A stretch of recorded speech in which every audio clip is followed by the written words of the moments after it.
It's game number 2 between these two squads, the Yokohama B-CORSAIRS up against Fighting Eagles Nagoya this weekend. And it's going to prove to be a dandy.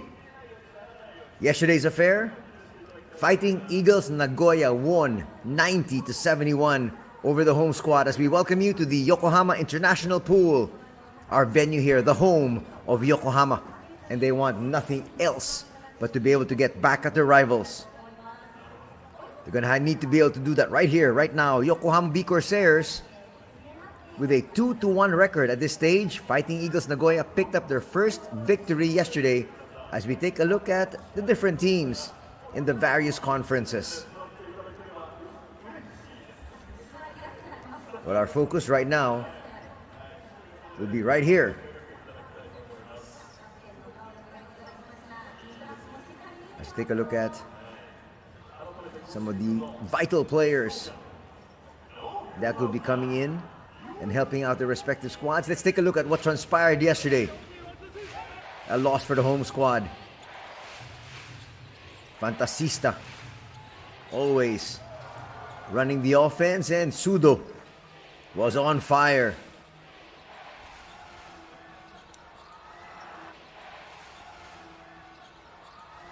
There it was, getting the nice roll.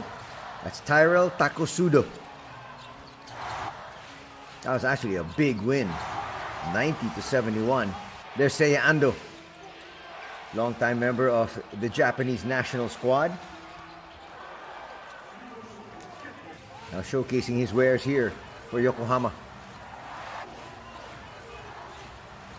Inside, easy slam there for Gary Clark. And again, Sudo just laying it in there, showing us he's got a lot of height there in his jump. Clark is a 3-level scorer. Well, now with the addition of Seiya Ando here to Yokohama, this is a very potent squad. Should be a very potent squad because they actually have their 3 world imports. They have Kiefer Avena as their Asia quota import, and Seiya Ando. But Pickett there was able to lead the charge. As we take a look at the numbers from yesterday's affair, Nagoya shot much better from 2-point distance, also much better from 3-point country. And those made baskets really helped them out. Not to mention the fact that they also had 8 more made free throws. They did have 25 turnovers though, but at the end of the day, you need to be able to put the ball in the hoop. That's what they were able to do.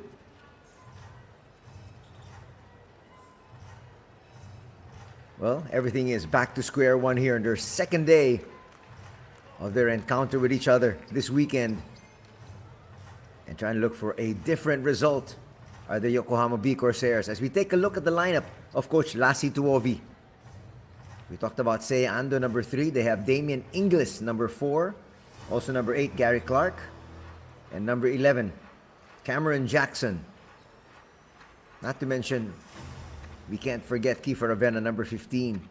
Those are the main proponents that could lead their squad to victory. Not to mention Kai King, also an all-star. There's Kiefer on your screens. They got off to a 2-0 start. Had a little setback yesterday as we take a look at the squad of Coach Calvin Oldham. Number 0, Jamorko Pickett from the United States. Number 3, Narito Namizato. They call him Fantasista. Francis Lopez from the Philippines. He is their Asia quota import. Number 22, Jeremy Jones from the United States. And number 54, Sean O'Mara, their man in the middle. As we take a look at the starting 5 here. Starting out with Namizato, Sudo, who had a tremendous game yesterday, Jones, number 22, number 23 also, Ryuto Yasuoka. And as we said, their center, Sean O'Mara. Only stands at 6'10", but he plays like he's 7'2".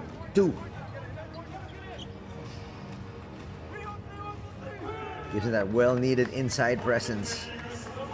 And it served them well for Coach Calvin. So Coach Calvin looking for back-to-back victories here as they travel all the way here to Yokohama. And now, let's get the introduction. This is it. The home squad, the Yokohama B-CORSAIRS.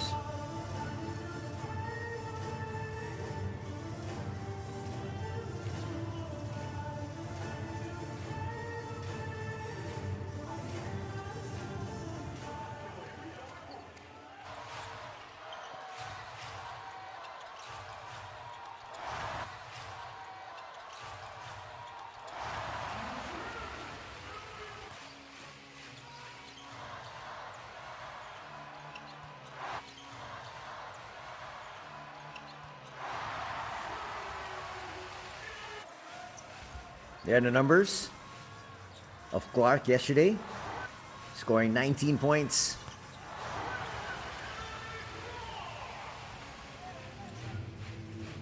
As we talked about, the 3-level scorer, so really very difficult to be able to stop him. He's got the long-range bombs, can put the ball on the floor. As you see, Mike Kotsar there on the side. So no Mike Kotsar. Unfortunately, he's injured.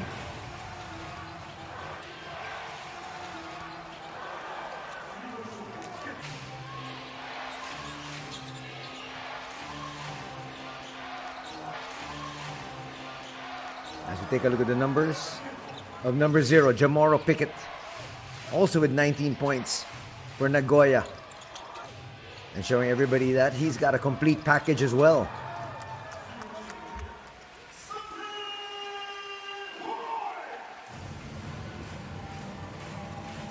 You saw a while ago Mike Kotsar, the 6'11" starting center, usually for the B-CORSAIRS, with a sling. That's why they brought in Cameron Jackson. As we take a look at the starters, we got number 3, Seiya Ando, number 4, Damian Inglis, number 8, Gary Clark, number 18, Kenta Morii, and number 24, Hiroki Matsuzaki. That's the usual starting 5 for Coach Lassie Tuovi.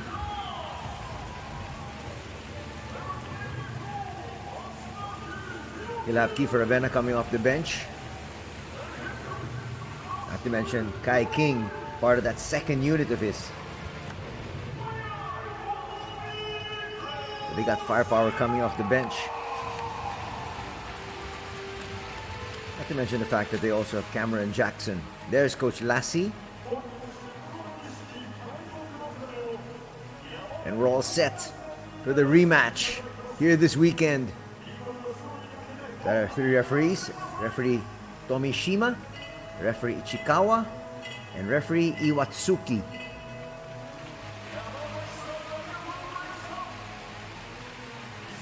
Early days here in the B-League season as we take a look at the starters once again. Inglis, Clark, Matsuzaki, Morii, and Ando for the home squad.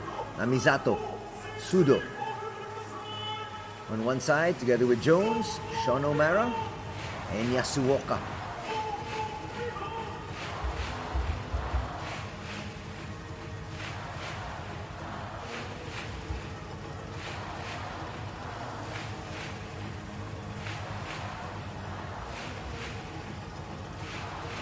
Early going so far here, only 3 teams are undefeated. Chiba, Utsunomiya, and Shibuya. Those squads at 3-0. Of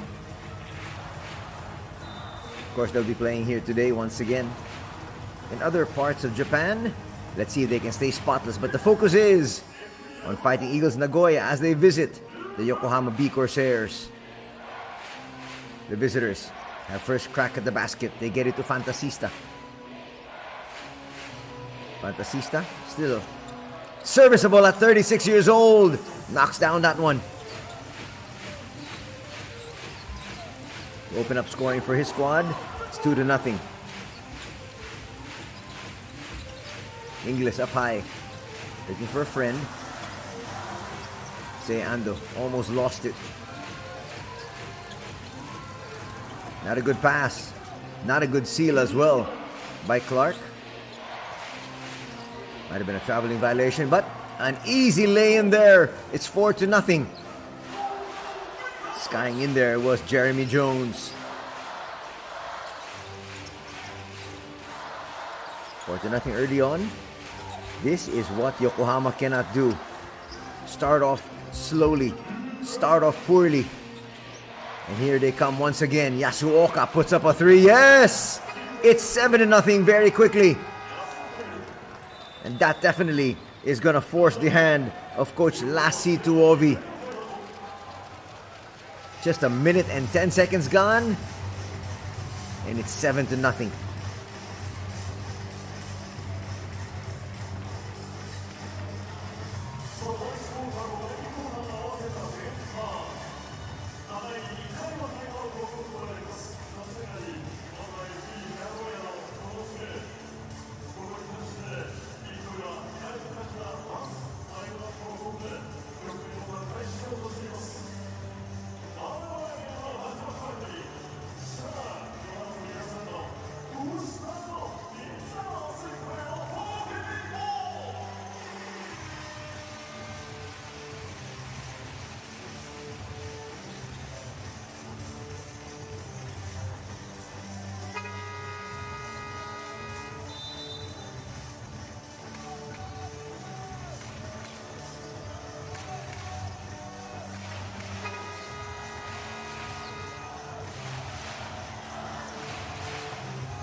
Back to the action here as we welcome you back to the Yokohama International Pool, our venue here for B-League action this Sunday.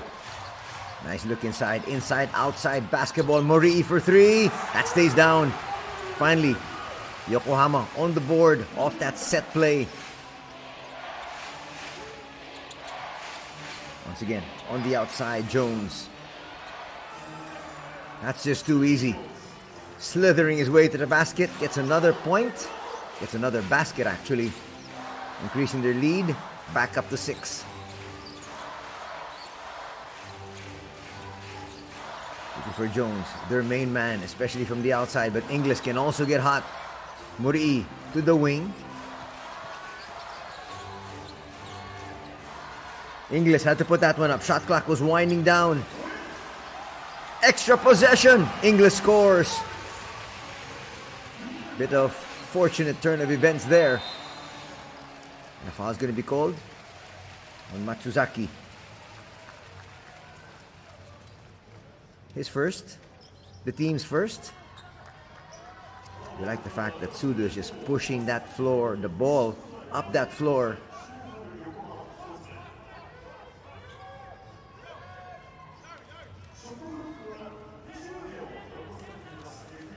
Nice look at Coach Lassie, a little bit worried.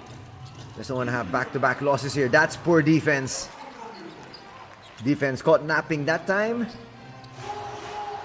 Easy basket for Nagoya once again. Lead back up to 6. Ingles will go to the wing. You like that passing. You want the defense to move. They've actually, looks like they've settled into a zone. Ando getting away there for a basket. Not going to drop, but 2 free throws coming up here for Seiya. Jones will pick up his first. The zone was a little bit too high.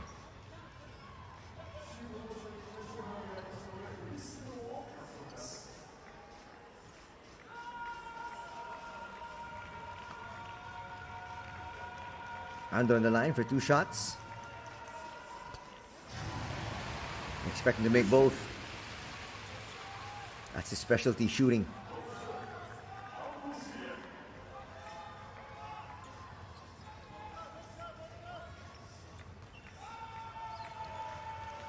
Almost 3 minutes gone here in this contest.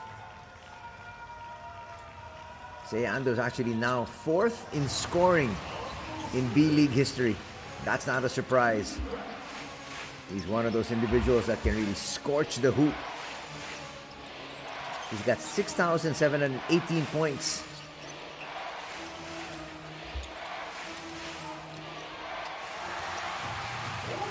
Opportunity here to get closer. Inside. That looked like a little bit of a wild shot from Matsuzaki. Fantasista hands it out. Looking for another three. Why not? Second three there. Yasuoka is one of those players you cannot leave open. Now with 6 points. Leads back up to 7. Ando will launch a three. Just short. Jones able to track that one down.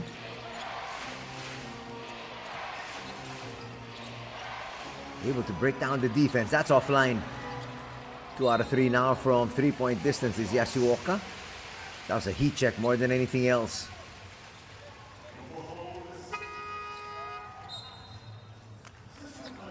Here comes Kiefer Avena to lead the second unit. Also coming in is number 11, Cameron Jackson from the United States. Cameron is 30 years old, standing 6'8". Pickett also making his first entry. Jamorko Pickett, 6'9", 28 years old, also from America. Looking for a power move. That's quick hands from Yasuoka. Saving 2 points, really.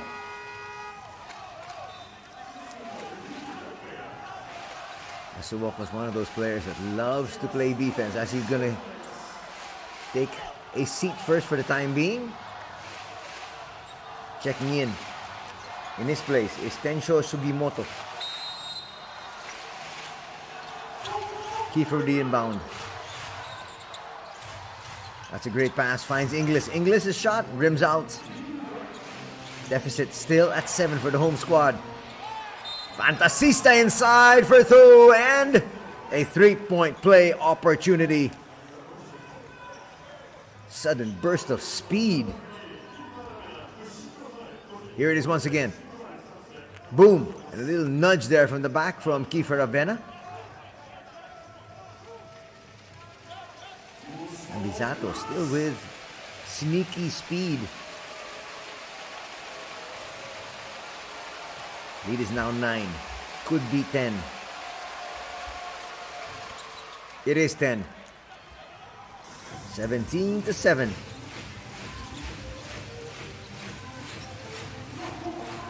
Remember, Yokohama lost by 19 points yesterday. They cannot afford to fall behind and behind big. They have not yet proven so far this early in the season that they can come back from deficits. Seiya Ando is going to get fouled. It's going to be on Sean O'Mara. You need to allow the shooter to have more than enough landing space. Watch it here if he can short you. Here it is. Making contact with Seiya Ando in the air. Clearly, their legs coming together. First personal foul on Sean.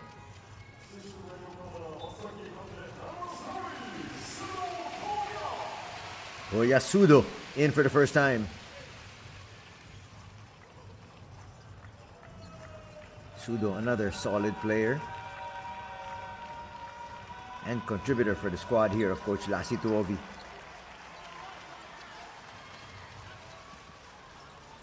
This free throw there for Seiya. Coach Lassie was hoping to get 3 out of this one. We'll have to settle for 2.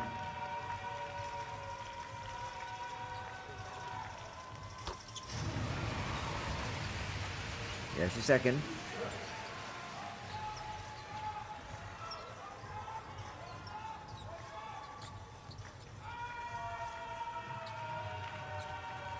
You can see Seiya going through his routine.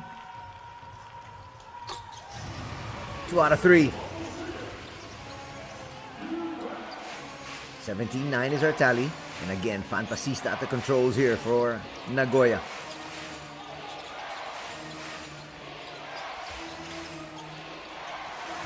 A pass from Pickett just way too high. Not exactly sure what he was thinking of. He's got to realize he's starting point guard Namizato is only 5'8". As we have Katsuki Hiramatsu coming in.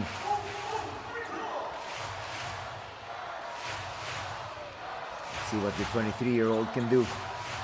Inglis. That's a nice find. Ravenna for three. Yes, rattles that one through. It's going to cut the lead down to 5. First basket for Kiefer.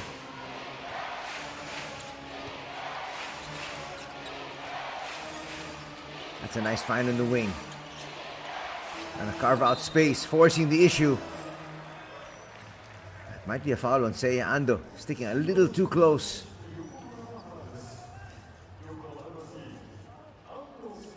Watch it here. He was about to reach in, and then going for the shot was Tensho. Hence the contact.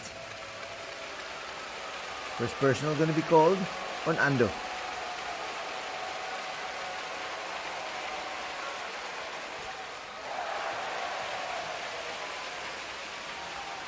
That's going to bring the crowd to its feet whenever the visitors miss a shot, especially from the free throw line.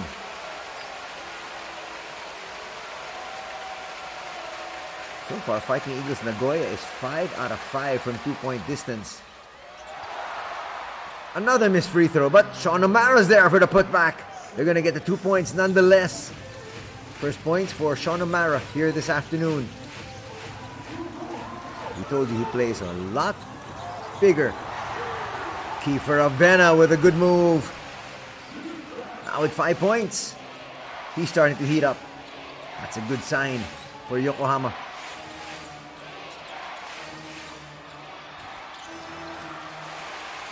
Not necessarily the best of shots there from Tensho.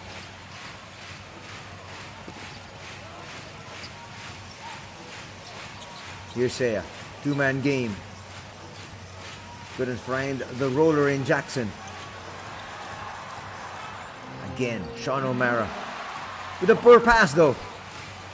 Kiefer will give it up. Inglis for a 3 of his own. In and out. Pretty good action we're seeing here as we breach the 4-minute mark. Tensho kicks it out. And a slash to the basket there. You can see just how smooth he moves. That's not a good foul from Inglis. So Pickett will head to the line.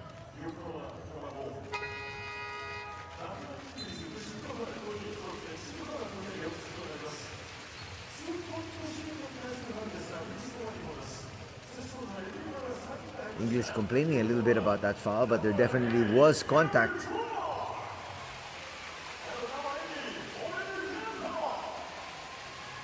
First personal foul there on Inglis. 3rd team foul. Check that. 4th team foul. So now in the penalty is Yokohama.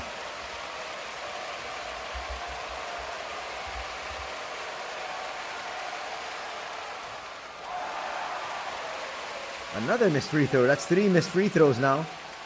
As we have Francis Lopez making his first entry. Francis Lebron Lopez from the Philippines, a 22-year-old out of University of the Philippines. Standing 6'6", helped lead the UP Fighting Maroons to the UAAP Championship last season. Pickett makes the 2nd free throw. Extends that lead up to 6. Another breakdown in defense, but a great recovery there from the back. Saving the 2 points. Lopez kicks it out. Deep 3. Not that time. Tip goes to the wrong individual. Wanting to force the issue. And Jones will lose it. Easy slam there for Cameron Jackson. Those are the live turnovers coaches hate to see. It leads to easy baskets on the other end as the lead is cut down to 4. Another poor pass. Mori inside for 2. And now a timeout will be needed by Coach Calvin Oldham. That once 10-point lead has now been cut down to just a single basket.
Two quick turnovers leading to two quick baskets, yielding 4 points. And it's now a one basket affair. 20-18 is our tally. Under 3 minutes to be played here in the opening canto. Again, thank you very much for joining us here at the Yokohama International Pool as Yokohama faces Fighting Eagles Nagoya. Fantasista back. That's a perfect pass, but stepping on the sideline, they say, is Jones. Another turnover. This time, not a live one though. It allowed them to set up their defense.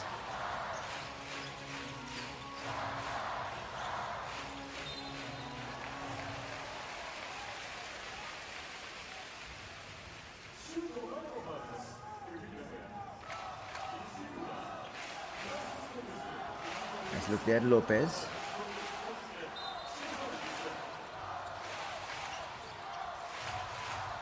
We have not yet had a tie in this ball game. Clark puts it up. No.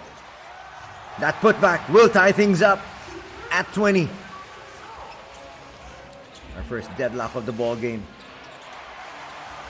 Another turnover. These turnovers are proving to be very costly. Morii trying to push. Almost a steal. They get it back.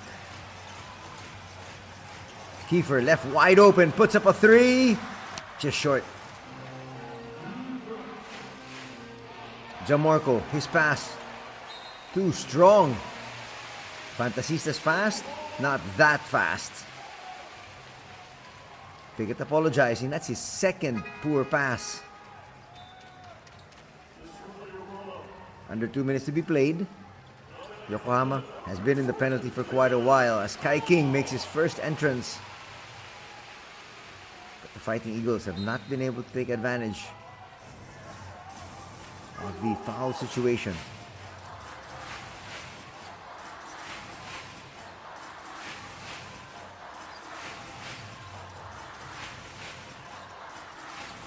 And they go inside. Inglis almost lost it. That's pretty good defense there on Cameron Jackson. Shanumara is solid inside.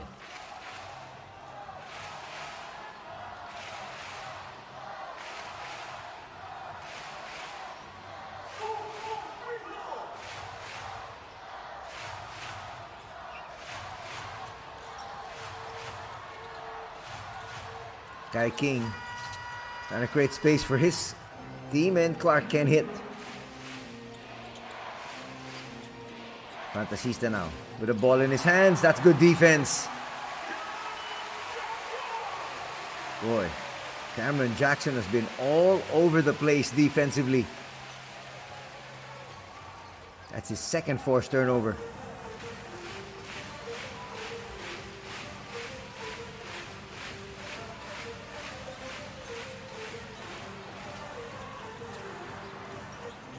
Omara clears. Nobody's getting past the 20-point marker yet.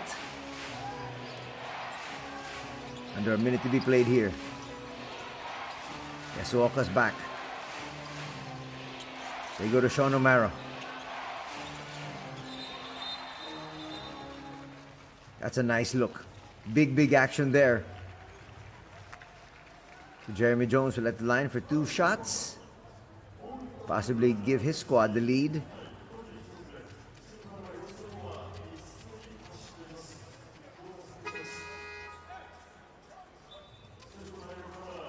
Say Ando's back. They need his scoring sock.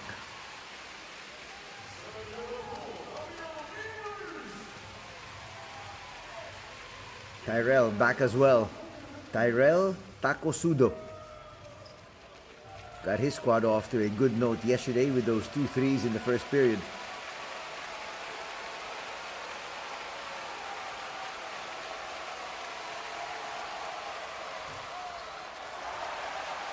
We still have a tie.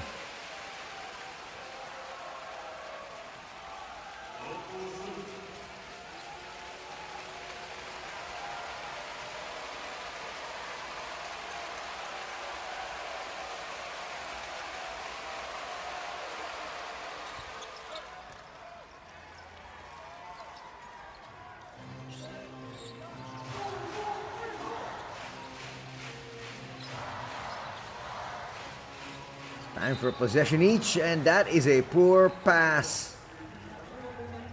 Sudo had nowhere else to go, stepped on the sideline, and Kai King apologizes.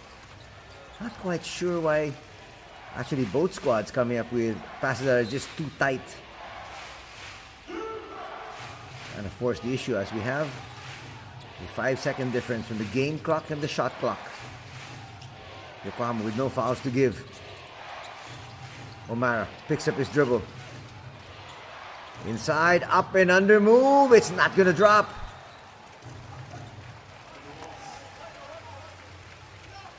Sudo was of 2 minds to lay it there straight into the cup or to put it up high.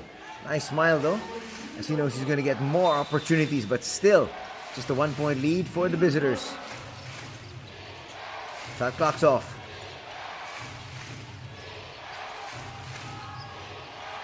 O'Mara will give it up. Almost lost it. And does. 1.6. And Fantasista saying, I need to be handling that basketball. Time for 1 pitch to the front court. And then a shot. Kai King drains that 3. Actually a very good inbound pass. And stealing the first period here are the Yokohama B-CORSAIRS with only their first taste of the lead at 23-21.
Second quarter action here. 2-point lead for Yokohama.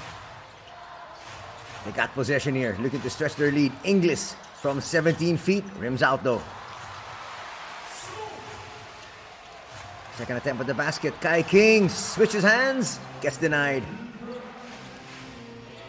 Now trying to change the tempo and pace are the visitors. Amizato's out. Handling the basketball. Point guard chores is Katsuki Hiramatsu. O'Mara creates space. Overshoots though. It was a very tight first period. We're expecting this game to be a little tighter than it was yesterday. Seiya Ando stops, pops, but will miss.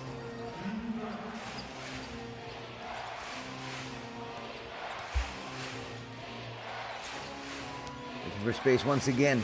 Katsuki. That's a nice seal. That's clearly a foul.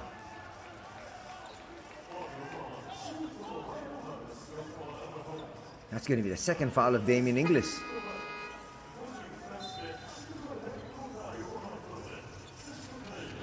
You can see Damien there explaining just how he got caught up with the arms of Sean O'Mara, but Sean O'Mara is a veteran. He'll know how to hook you and make it look like it's your fault.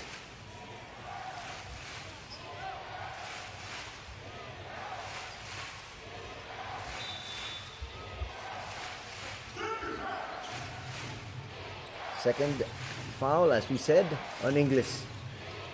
Jamarco. Ooh, there's a foul there by Clark. He should have just let that one go. Seemed like Pickett was already a little bit out of control. Watch it here. Made the bump. So first personal foul on Clark. Second team foul for the B-CORSAIRS. Pickett missed 2 free throws earlier. Misses another one. That's his third miss.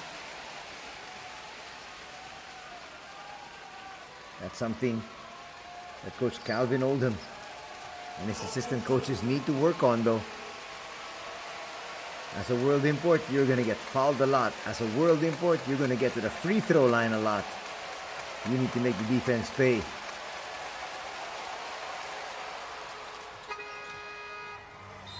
Takes advantage of it that time. Now 1 out of 3. Check that, 1 out of 4. The free throws as we have Cameron Jackson, the 6'8" behemoth who's actually very wide, which actually helps out his presence inside. There's a steal. Some poor turnovers really from both these teams. Sean O'Mara will overshoot once again. Worried about the shot blocking ability of Cameron Jackson.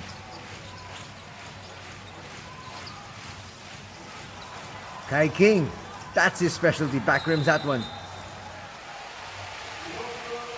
I'm going to stay here in this end. Murii had the inside track. He was being held down. Watch it here.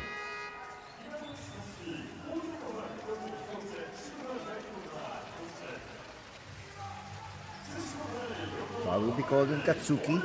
His first. The first for Nagoya.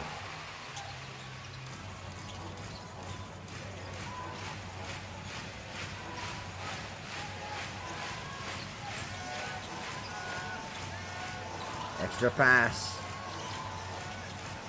Defense though reacting very well. Pickett grabs that rebound. Pickett now with 2 boards. He also has 2 points. Foul's going to be called on Matsuzaki. That's his second.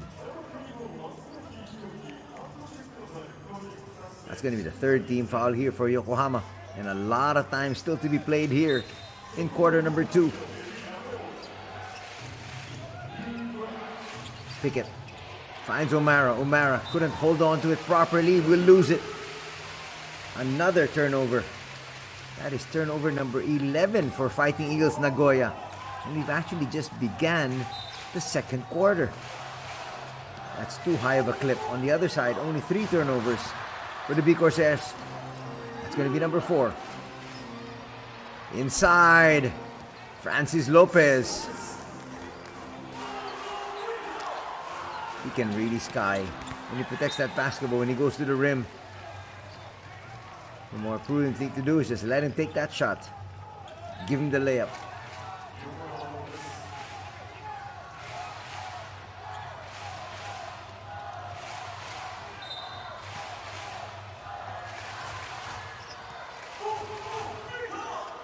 Norii at the point. Release pass, finds Inglis. Inglis, extra pass. Matsuzaki short on that three. Jackson, offensive rebound. Seiya, two-man game with Jackson. Inglis for a jumper. No. Another possession here. Kenta finds Inglis. Inglis backrooms that one once again. Two good opportunities. Nothing there. Inside once again. A charge going to be called on Francis. That's when Francis Lopez needs to learn. He can pull up for a midi.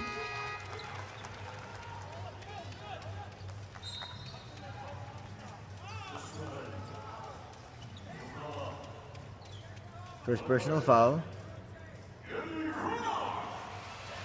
Clearly forcing the issue there was Francis.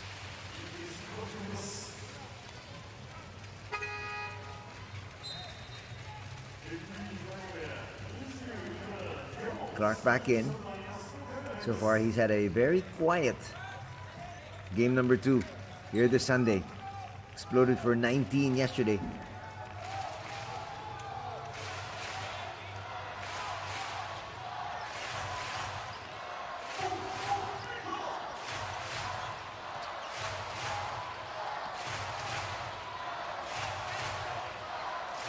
You like the ball movement here of the boys in blue.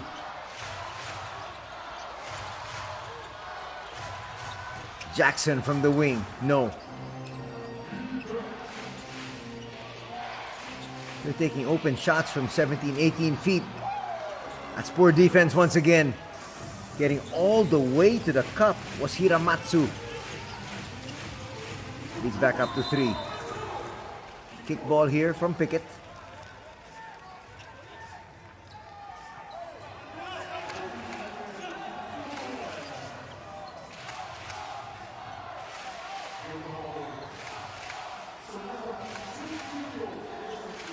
Look at the team foul situation. 3 team fouls for Yokohama.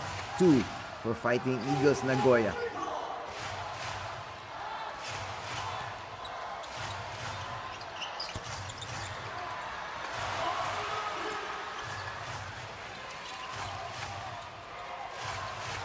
(26-23). Looking to tie things up. Just short there from Seiya Ando. 2 players down on the floor. They both look okay. Pick themselves up. That loose ball foul though will put Yokohama in the penalty. It'll be foul number 3 on Matsuzaki.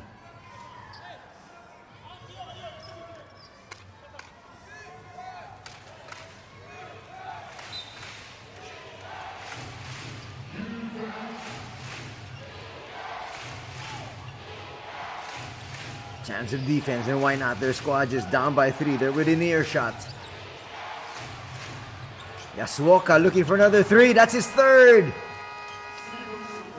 He is one individual you cannot leave open. Already in double digits to lead his squad scoring-wise. Spearheaded by his 3 threes.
Coming in for the very first time, number 7, Haruki Ito for the visitors. Ito is 6'4", plays a small forward position. Needing to score here are the B-CORSAIRS. Already down by 6, they can ill afford. Asuda puts up a 3, no. Just offline that time and walking it up. Nope, they're gonna push it forward. They go inside, power move, extra pass. Sean O'Mara's gonna lose it.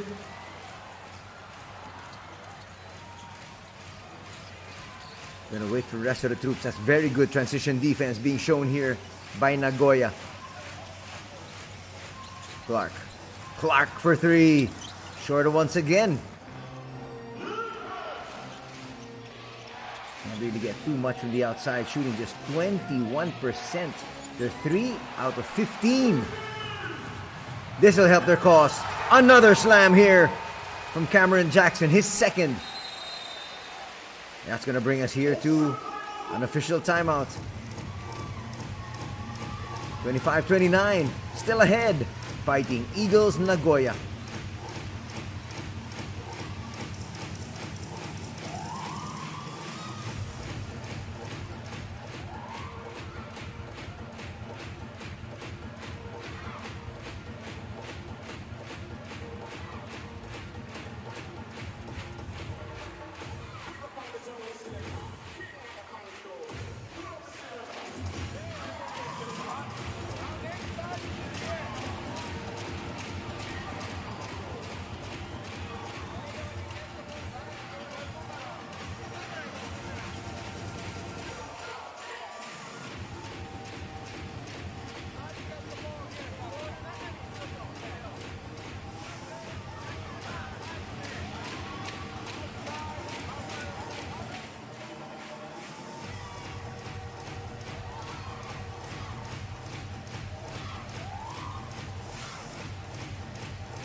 Fantasies is back.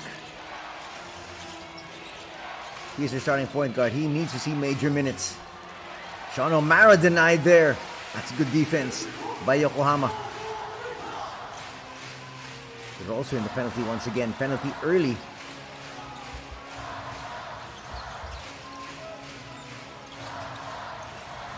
Open 3.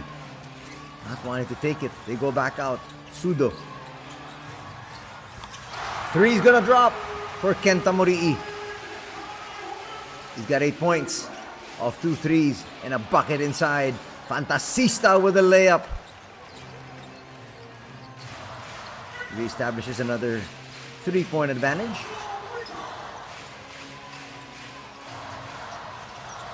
Looked like Morii wanted to just take another one. As Kiefer gets ready to re-enter the fray.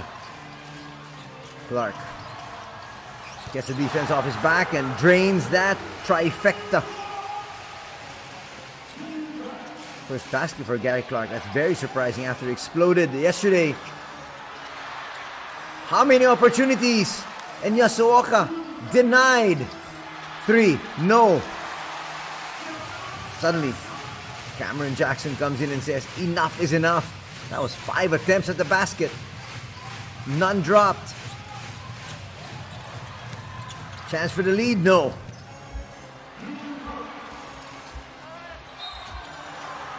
Basket and 1 opportunity. Yasuoka just staying with it. You like his persistence. You like his drive. You like his determination. Watch it here once again. Up against Clark. That's going to be the second personal on Gary. So Clark will have to come out because of those two personals.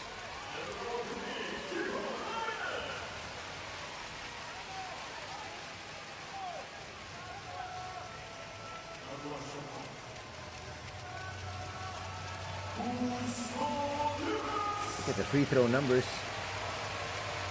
Only 4 out of 9 for the Eagles.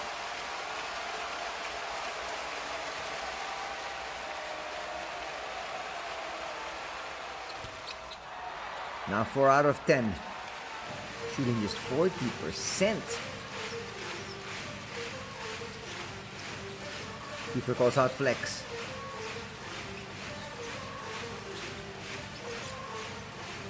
Kiefer's gonna get it back.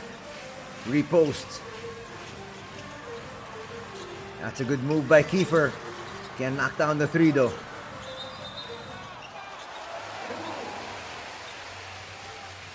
That's not a good foul.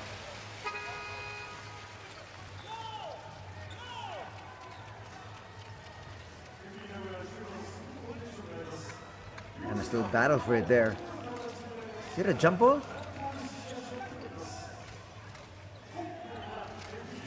Coming back in, Tensho Sugimoto.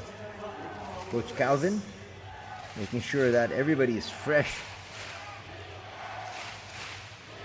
So no foul, they say. That would have meant 2 free throws once again for the visiting squad. Misato will bring it down. There's that burst of speed.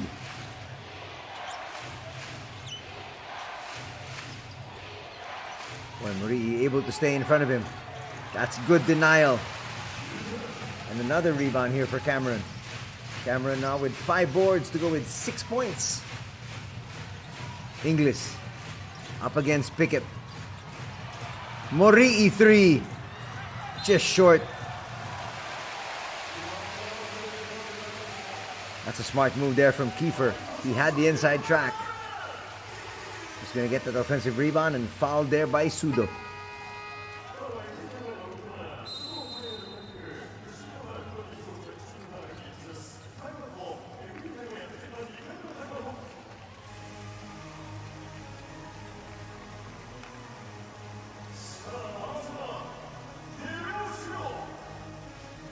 Takusudo will be relieved for the time being. His squad still up by 2.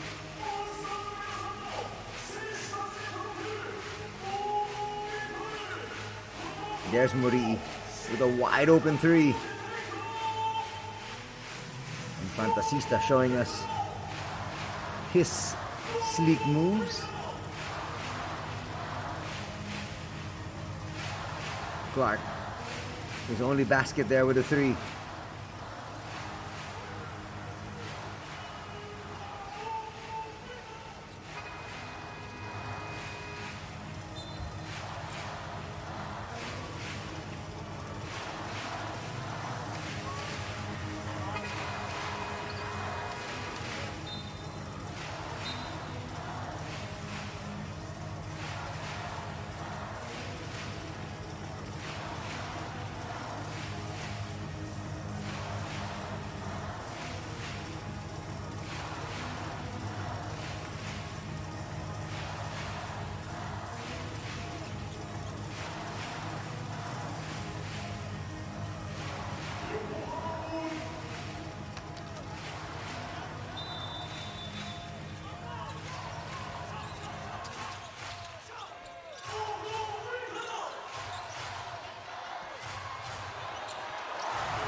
That's what you needed. A quick reply coming off the timeout. Ties things up once again at 33. Just our 3rd deadlock of the ball game. This is going to set things up for an exciting second half. Jackson's going to pick up a foul. His first.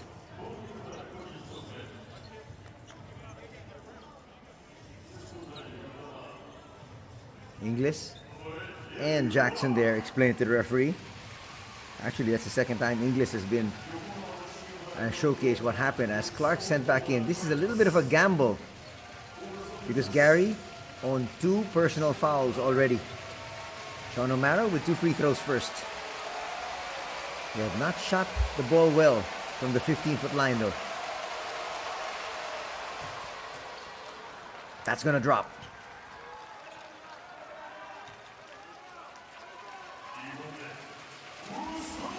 One-point lead by the visitors. 91 seconds to be played before the halftime break. O'Mara trying to give his squad a little bit more breathing space.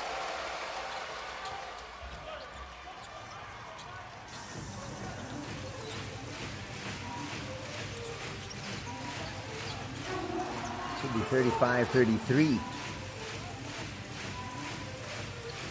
We'll check on that.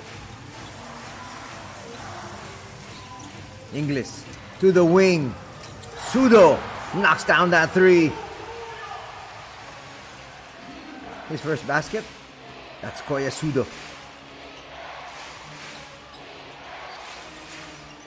So that's confirmed. Yokohama at 36 points. Under a minute to be played.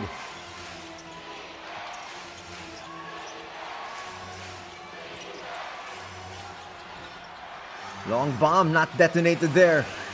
Inglis will push it forward. Finds Clark. Back to Damian. Trying to bully his way inside and losing it is Kiefer. Inside, that is great. Sudo protecting the ball, felt the contact, threw it up.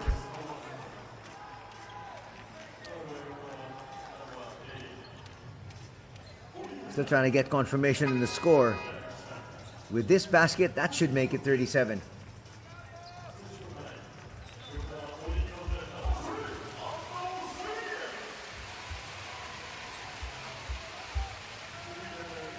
Say Ando back for the final 32.8.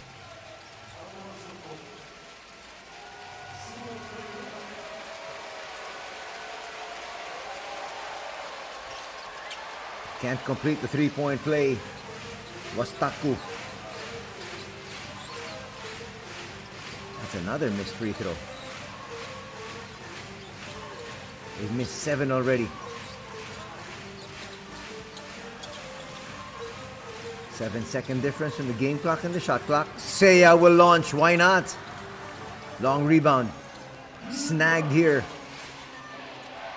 And the Eagles will go for the final shot. That's for sure. Yasuoka. Deep 3. Just short.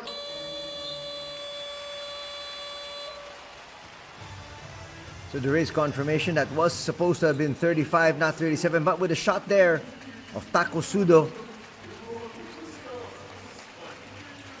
the score should read 37-36 in favor of Nagoya. Nonetheless, we'll take a break. We'll sort things out. We'll be back.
Studying the numbers here of the first 2 quarters of play, and you can see just too many free throws missed here by Nagoya, but still, nonetheless, they've got the 1-point lead at 37-36, shooting much better from 2-point distance, 57% as compared to 35%, and also from 3, similar to what happened yesterday.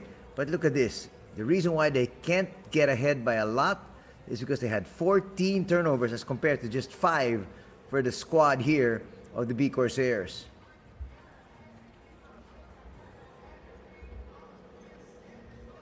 Look at the scoring leaders there. Murii with 10 points. Jackson with 6. 5 for Kiefer Avena. Seiya Ando with just 4. And Gary Clark also with a dismal 3. Gary Clark had a total of 19 points yesterday in the loss that they had to Fighting Eagles at 90-71. But at 3 points there, a far cry from what he had yesterday. Scoring leaders for Nagoya. Yasuoka with 13 points. Namizato with 7. Jones with 5. Shonomaru with 4. And Pickett coming off the bench with 2 points.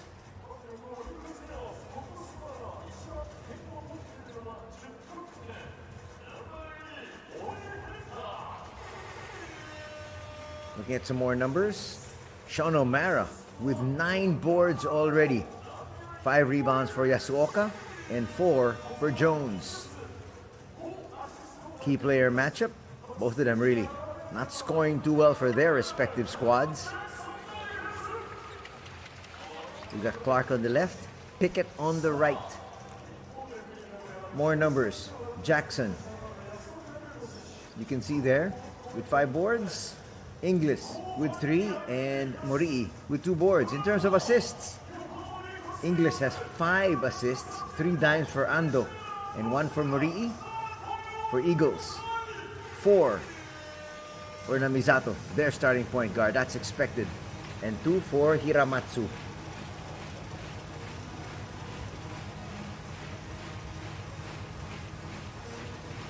And we're all set for the second half. Tremendous scoring shown here by Yasuoka. And we're underway. Just a 1-point lead enjoyed by Nagoya. But still, nevertheless, they've got the lead.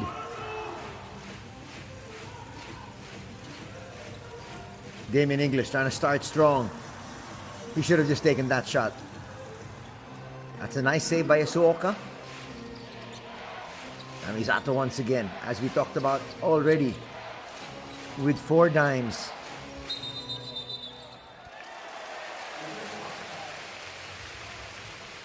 That's going to be another turnover. That's going to be turnover number 15. Just not taking good care of the basketball.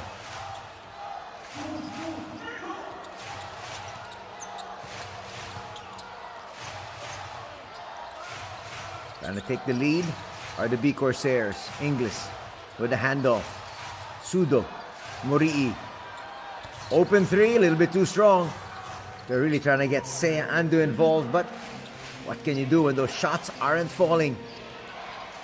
Namizato high off the glass. Yes, it's now a 3-point advantage at 39-36. 9 points in the contest for Fantasista.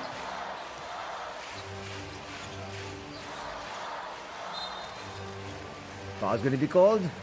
That will be on Taku. Taku Sudo.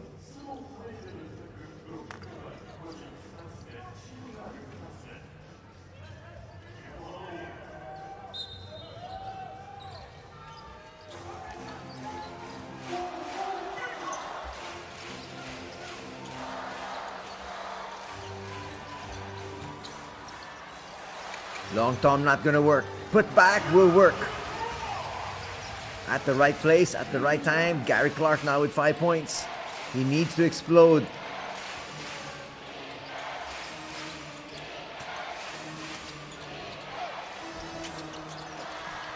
That's a nice tip in. Sean O'Mara, as we said, only 6'10", but he really plays so much taller. Now with 6 points.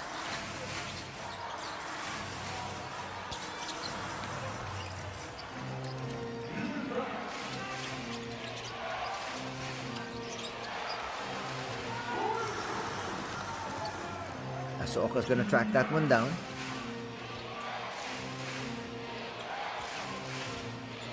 Asoka taking his time.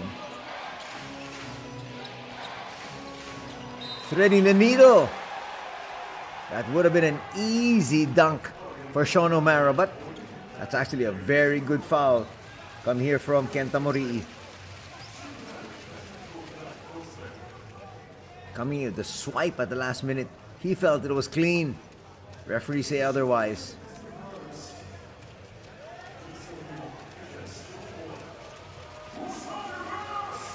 Two points. Possibly coming from the free throw line here for Sean O'Mara. He made 2 free throws earlier. Makes that one. Not the prettiest of forms, but again it works. Look at the free throw production of Nagoya. They've missed 7 already. Converted on 7.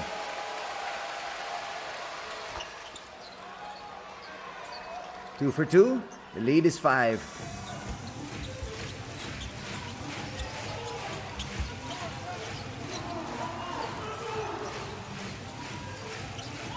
Little press being shown here. Just to try to throw the offense a little bit out of whack. Gary Clark will launch. Still nothing from the outside for Gary Clark. He did have a 3 earlier, but he's been very quiet. Nice basket. Starting to heat up is Jones. And with his 7 points, that's going to reestablish another 7-point lead here for Fighting Eagles Nagoya. And Coach Lassie Tuova says enough is enough.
Coming off that quick timeout, let's see what Coach Lassie Tuova designed for his squad.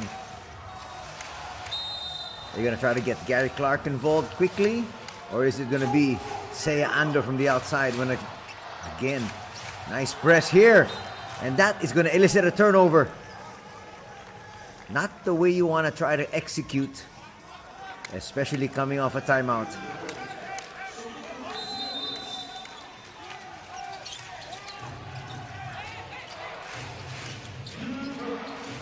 They go inside. Sean O'Mara, quick turn, easy slam. And the lead is back up to 9 at 47-38. Already in double digits right now. Sean O'Mara. That's great recovery there by the defenders in white. Just no unchallenged shot.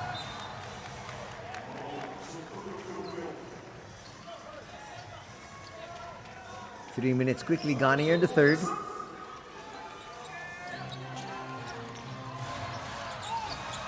Seiya Ando, nothing there.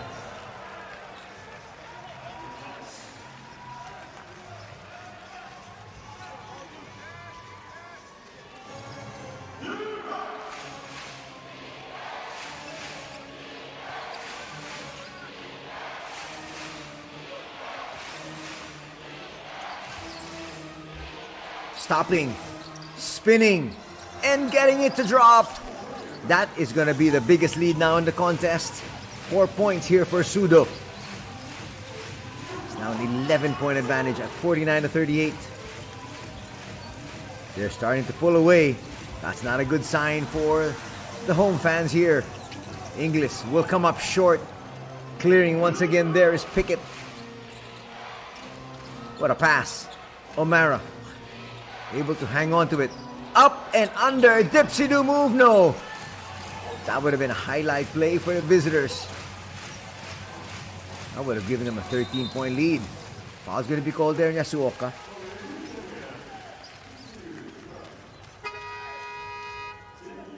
His first second team foul for Nagoya. Kiefer in. Jackson in. Let's see if this little change in the backcourt helps out the squad of the B-CORSAIRS. Kiefer, a little bit more seasoned as compared to Morii. Still Seiya Ando in the backcourt. Koya Sudo will miss.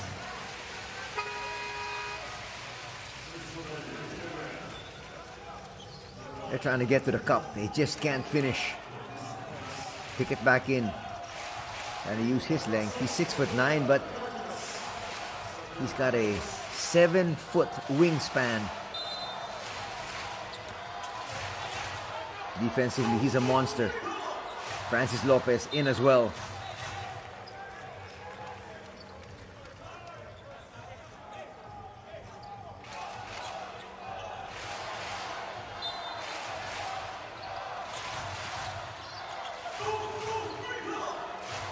They get it inside to Kiefer. Now Inglis. That's a nice find. But a good recovery, but a foul, they say. Jackson was all alone, and then suddenly the defense just collapsed. But a foul will be called there on Pickett.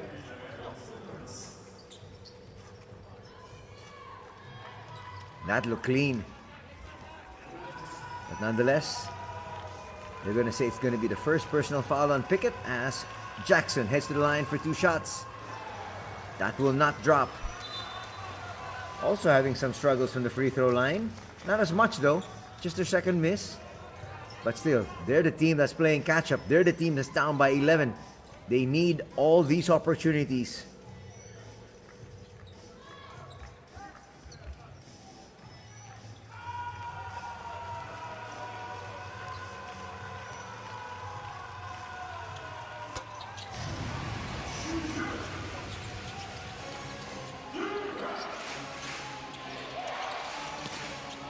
Now coming up with a press of their own are the boys in the dark blue.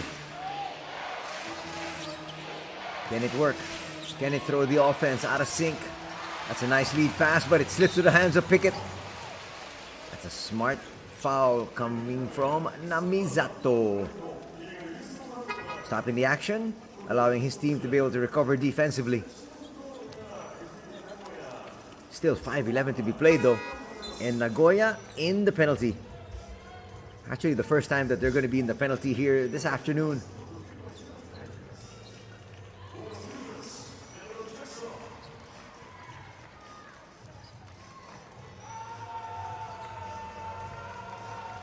Two free throws here for Cameron Jackson. Easily takes care of the first.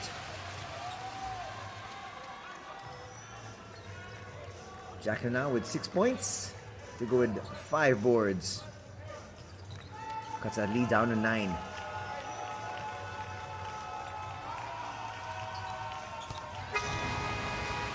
Two free throws down as they try to inch closer.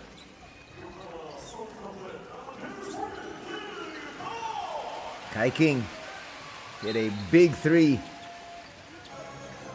That was to end the quarter. In the first, that actually gave his squad the lead at 23-21.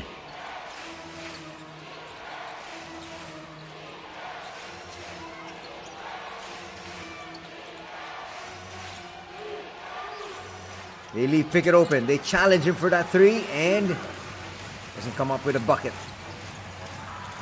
The pass behind Kiefer, back to Seiya Ando. Little gun shy Seiya. That's very surprising. Inglis will come up short.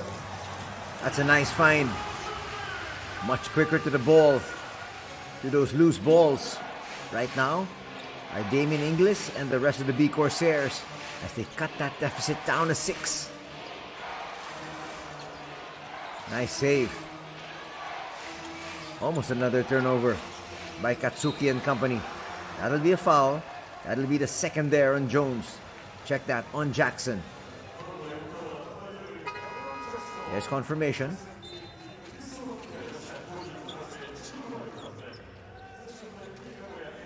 Sean O'Mara back together with Francis Lopez.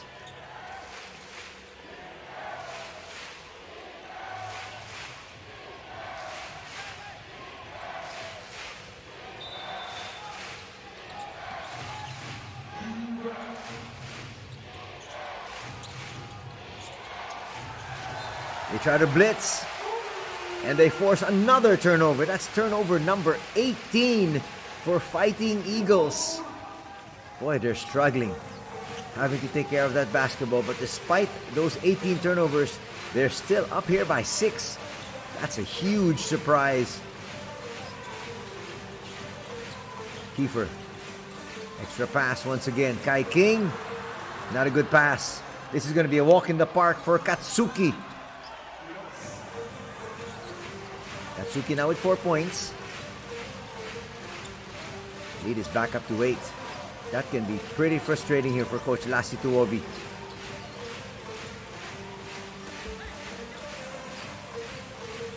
Ando asking for a pick. Gets it. Goes to English. They go inside. Jackson's going to miss a gimme. Seiya Ando finds Jackson once again. He's also looking a little gun shy.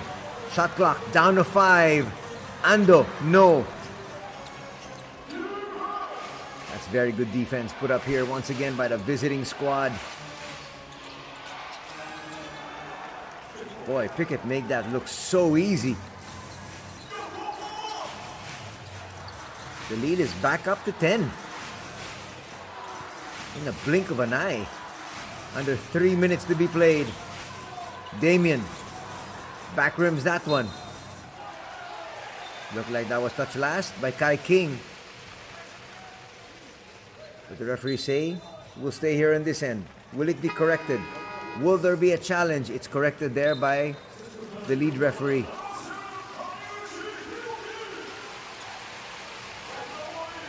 Coming in, Hiroki Taniguchi. First entry for Taniguchi here this afternoon.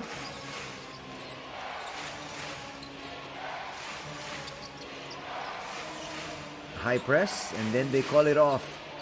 Talking about Yokohama.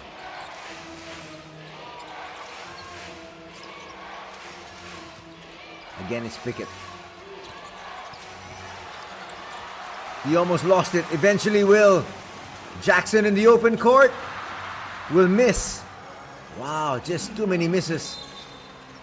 Ravenna will pick up a foul. That's a wise one. That's going to be his second and third here for Yokohama. You can see there Jackson knocking his head saying, how could I have missed that? I've missed 2 chippies already. Takusudo in. As we approach the 2-minute mark of the third.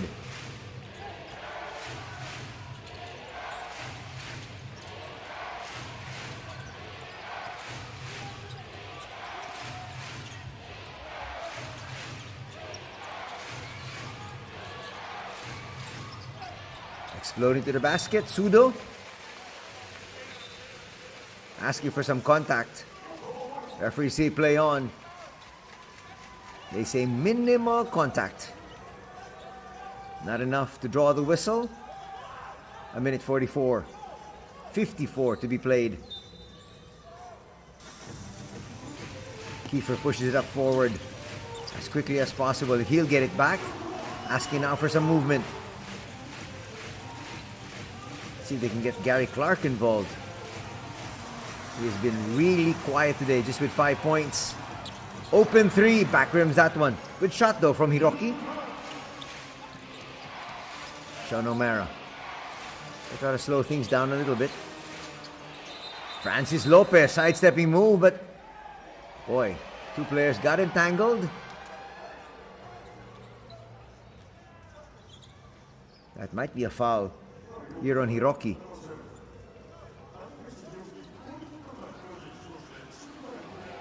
Well, both players jostling for position, and Taniguchi will be called for the personal there, which will send the Yokohama B-CORSAIRS also into the penalty. Both teams in the bonus for these final 90 seconds or so.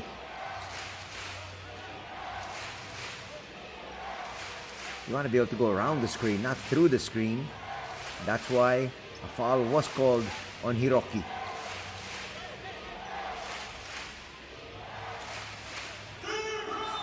"15 seconds on the shot clock." Set into the half-court set. O'Mara with a jumper. Yes!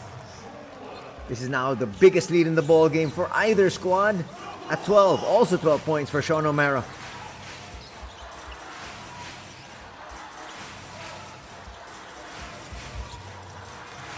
(90-71) was the tally yesterday. Clark needs to be able to ring the bell, doesn't. Not the best of passes, trying to thread the needle. It's stolen.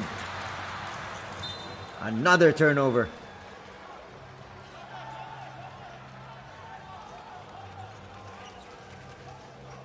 Is the trail referee going to say it was tipped?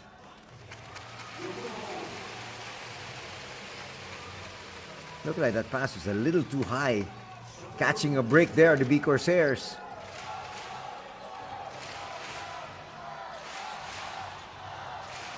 See, Coach Calvin was thinking if you should challenge or not for possession, but still a tight affair. You want to be able to hold on to that challenge heading into the final period. As Yasuoka comes back in, he's had a good afternoon so far. Already with 13 points. Matsuzaki back as well. Kai King will be replaced. Kai King hasn't been able to get into a groove.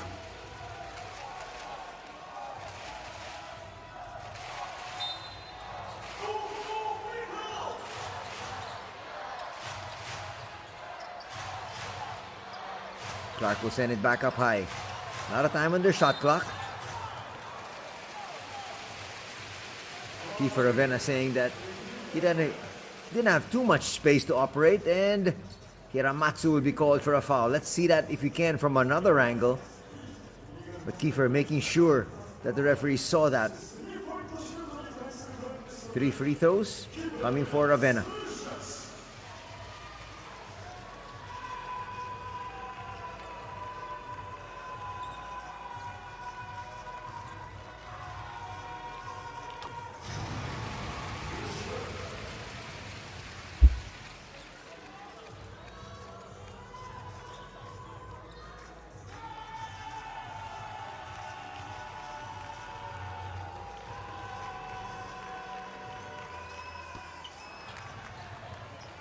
Second is long.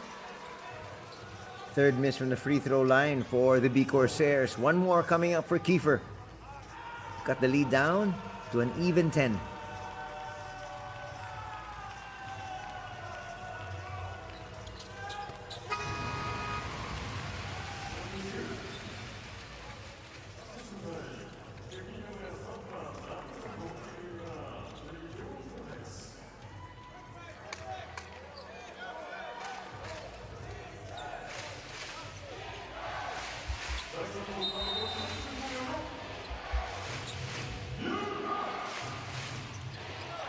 They're pressing up high. But easily breaking the press there are the Fighting Eagles.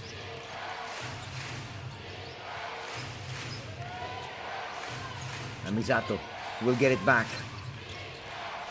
Makes that spin. Throws it up a little bit too strong though. Ravenna. Ravenna inside. Gets denied by Sean O'Mara.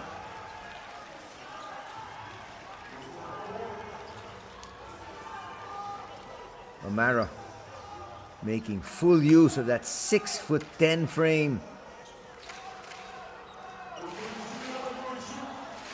Comes up with a block shot. 17 seconds remaining here. Final 17 seconds. They're gonna hold on to this one. Go for the final shot. At worst, they're down by 10. Trying to cut into it though. Good fake. Big three. That's huge for Hiroki. Right at the buzzer. That's going to set things up for an exciting fourth period. Don't go away. Watch this once again. Pinpoint pass from Ravenna. Composure shown by Hiroki as he knocks down that open three.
A lot of quick action already here.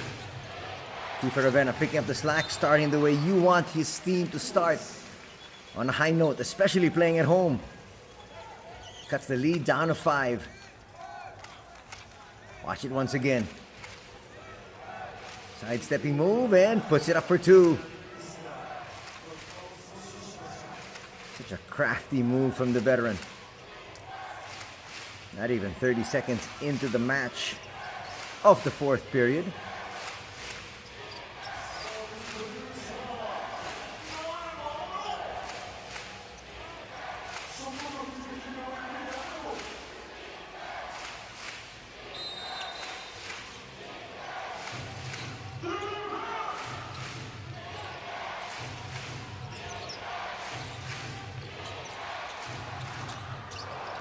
Nice bucket from the outside. Boy, he just turned around and launched. Jeremy Jones showing us his range there, giving his squad a little bit more comfortable of a lead. There's that move once again by Kiefer. Stopped in his tracks though. Gives it to Inglis. Inglis for 2. Ooh, not the best of shots there from Damien. Still down by 8. Could be more. Sean O'Mara collects and will be fouled by Inglis.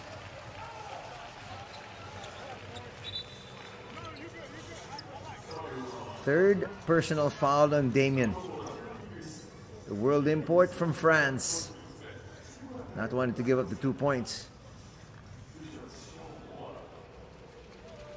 Twice he tried to get that ball out of the hands of Sean.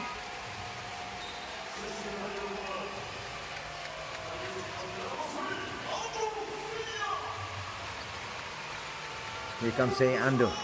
Can he finally deliver the points needed by his squad? Look at that. He is 0 for 8. Not the kind of numbers you want from a Japanese national squad member. But it's basketball. There are days like that. Lead back up to 9. It is a 90-71 victory yesterday by the Fighting Eagles Nagoya, looking for back-to-back victories here this weekend. Looking to tie their record at 2-2. As it stands entering this ball game, Yokohama was 2-1. Fighting Eagles Nagoya at 1-2.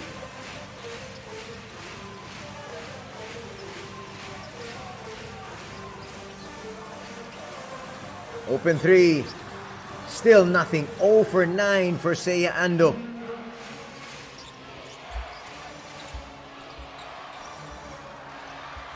O'Mara trying to battle for it. Inglis comes away with that ball and he'll bring it up himself. Tries to go to the basket. Puts it up. Will overshoot. Nothing working. Inside. Outside. Extra pass. All day to shoot. Sudo delivers. What patience shown there. Waiting for the players to get to their respective spots.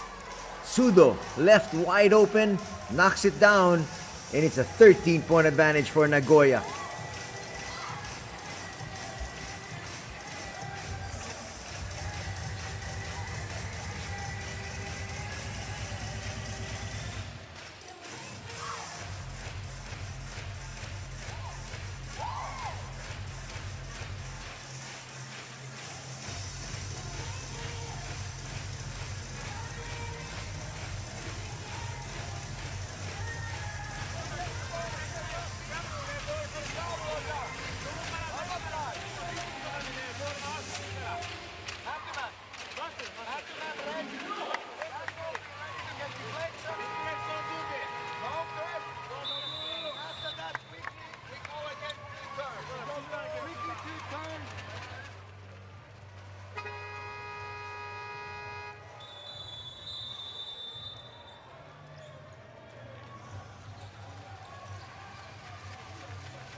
A little bit of a footnote here to our match.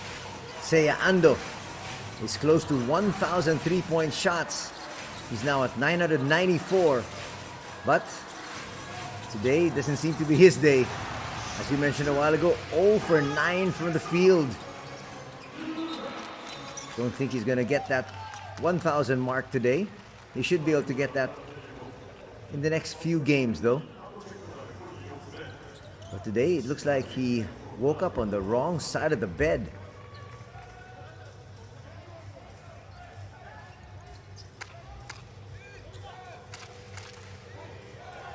Two minutes gone in the fourth. An 11-point lead here for the visitors. And they've got possession of the basketball. Extra pass once again, Yasuoka. Brings it closer, will come up short with that 14-footer. Morii finds Jackson. Very dangerous pass. That's a smart move there by Jones. Actually got into the passing lanes, but didn't even touch that ball. Let it sail out. The turnover here. That's turnover number 10 for the B-CORSAIRS. Already at 20 turnovers is Fantasista and company. That's 21. Double dribble. He knew it.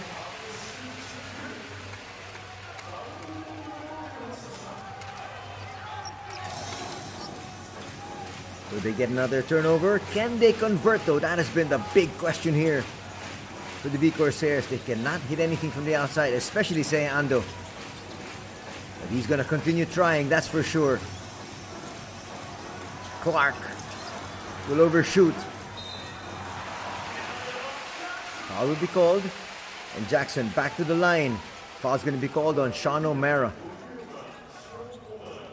Still an eternity of basketball to be played here. So for the fans of the B-CORSAIRS, they know that their team still with a chance to come back. But they got to make some shots, especially from the outside. Sugimoto back. Together with Pickett.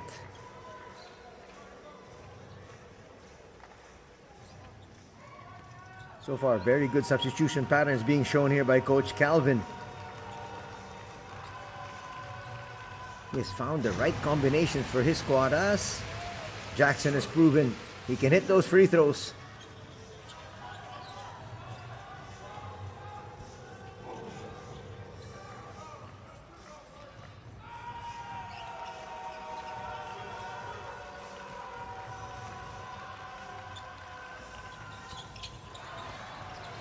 And I jinxed him.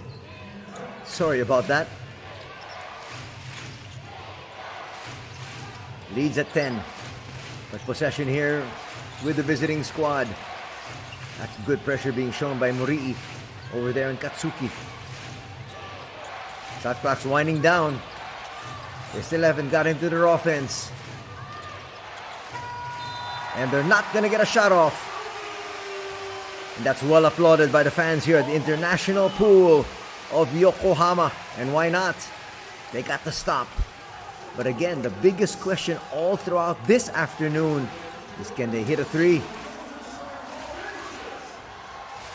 So far for Seiya Ando, it's been a big fat 0. 0 out of 9 from long distance. Gary Clark has not been as effective as well. They go to Clark, to the wing. Morii short. Ando hits. What a time for him to finally find the mark. He's now at 995.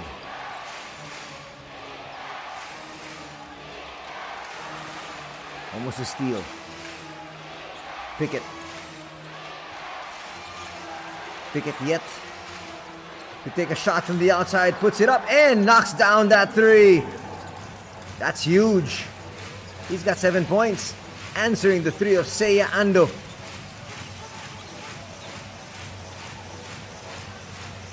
As Ando found his range. He'll bring it closer. Get his 2 points. Now it's 6 points. What a good opportunity now for Seiya Ando to be able to help his squad if he's found his touch. There's another miss. Breakaway.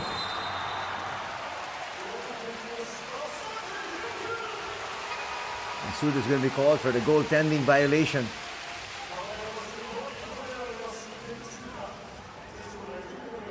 What a pinpoint pass. Yes, that's clearly off the board. Gotta hand it to Sudo though. Still chased that one. Not wanting to give anything cheap. But the lead has been cut down to 6. Francis Lopez was about ready to check in and sent back to his seat.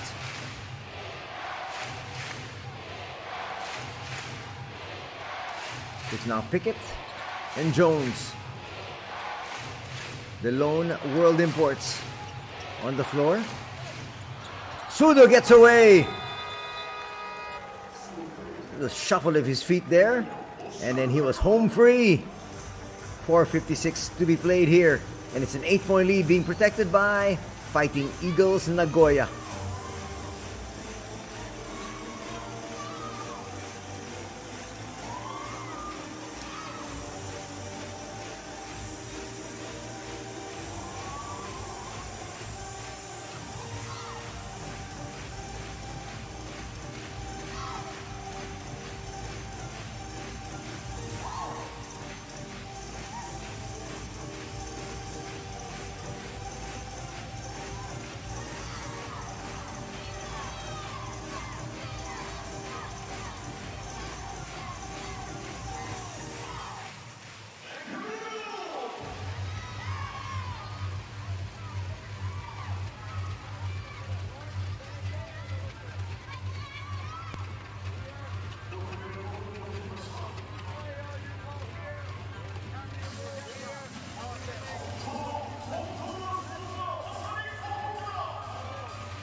The fans now starting to get into it. They know it's winning time.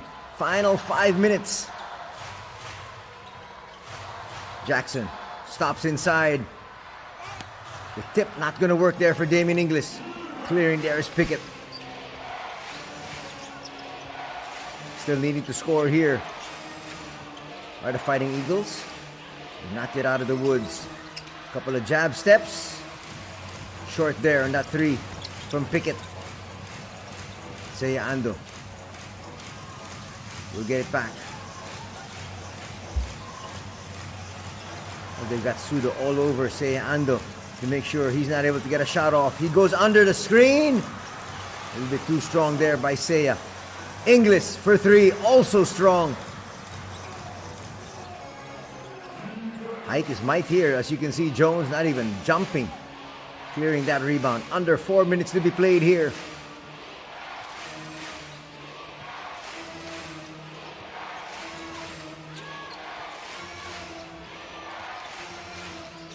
Chance of defense once again. They need a stop.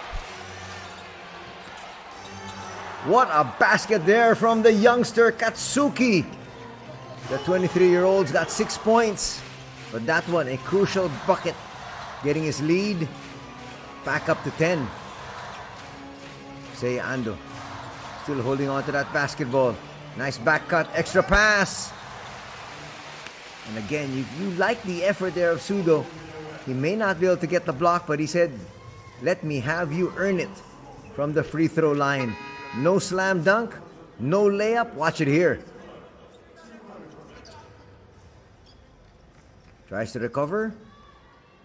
Made sure there was just enough contact so that the shot doesn't go down. Third personal foul though on Taco Sudo. Here's Kiefer with his 9 points. Usually in during crunch time. And that's why he's an import here in Japan. They need his expertise. They need his experience. They need his shooting. Not to mention his playmaking as well. Team foul situation, 2 apiece for Yokohama and Nagoya. First free throw. Jackson takes care of business. But the deficit is still 9. They're running out of time. They need to score here in this free throw and then come up with another big stop. For Nagoya, on the other hand, if they score, they just might be out of the woods. This free throw there is not going to help the cause of the home squad. Clark is needed for his scoring. He had 19 points in yesterday's loss. Today, just 5. He's going to have to need to score at least another 8 points here to make his team competitive. Francis Lopez on the floor.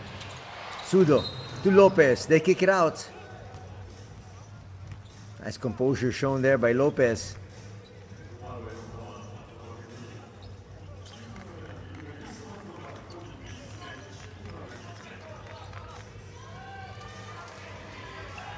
Third personal foul on Kiefer.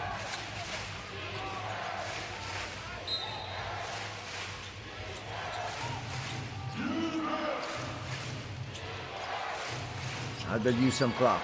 Francis.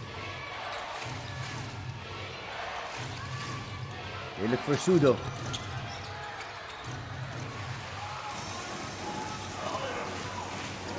Katsuki had to put that one up. Shot clock was winding down.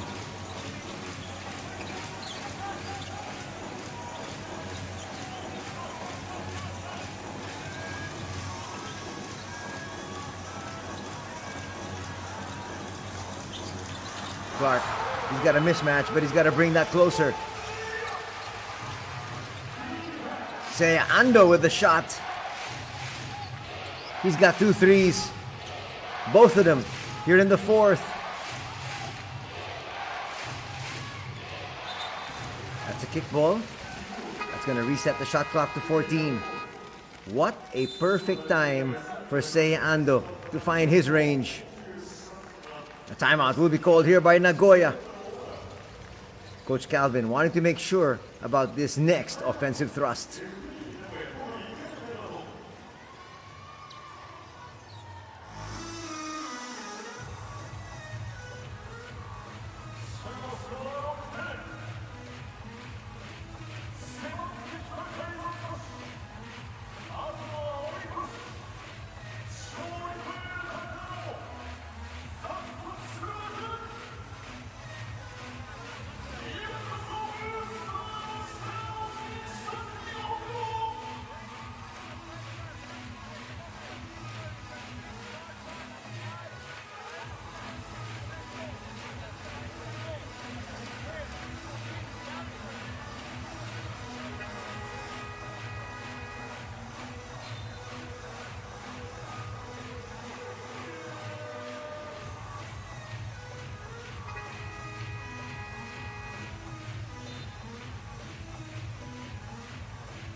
Two minutes, 12 seconds remaining in this affair here. B-League action coming your way as the Yokohama B-CORSAIRS hosts Fighting Eagles Nagoya here this Sunday afternoon. Sudo still holding on to it. Forced to put this one up. And it's going the other way. Under 2 minutes to be played. Welcome to the final 2 minutes of this one. The Twilight Zone. Possession for the home squad, but they are down by 6. But they're happy about the fact that their main gunner, Seiya Ando, has found his range from deep. We go to Clark. Another one of those individuals that need to get hot here in the final 2 minutes. Clark, up and under move. That's going to be a foul on Sean O'Mara. 2 free throws to cut the lead down to 4.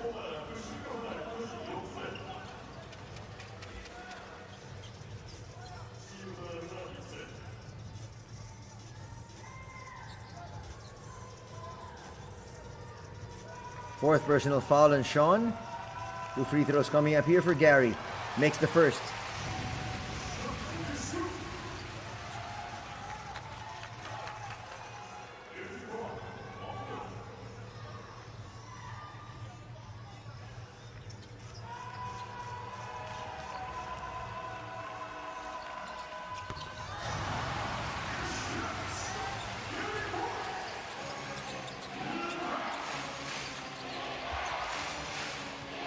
We got an exciting finish to this one. Unlike yesterday, it was a 19-point win by the visitors.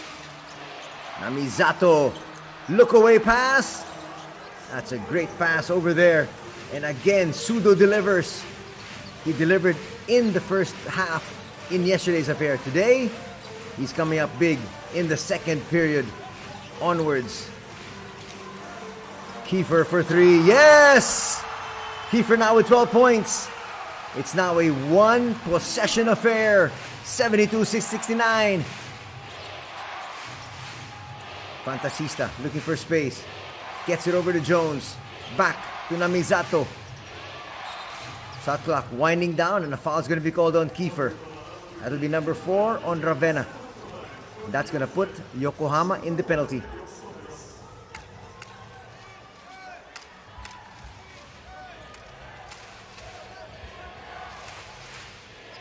Time down to about 50 seconds. Yasuoka with the inbound. Fantasista trying to make his quick move. That's an open shot. Sudo in and out. And a chance now here for the B-CORSAIRS to tie things up. With a 3, of course. Kiefer set up for a 3. Yes! We are tied at 72. What a setup there from Seiya Ando. Knew that Kiefer Ravenna had the hot hand. Looked for him in the corner. And Ravenna says, thank you very much. Knocks that one down.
Final 30 seconds of this one. Chance for a possession each.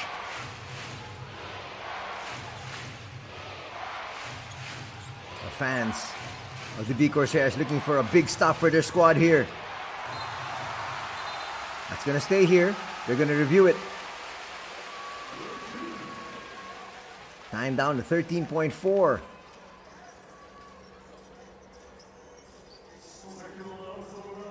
Ravenna saying he got a hand to it, but they're going to review this one. Quickly, Coach Calvin gathers his troops as the referees will take a look on who will hold on to possession.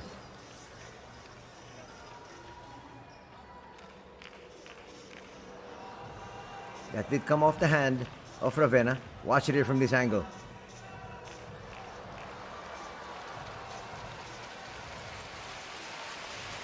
That's going to be very close though. Big call coming up here.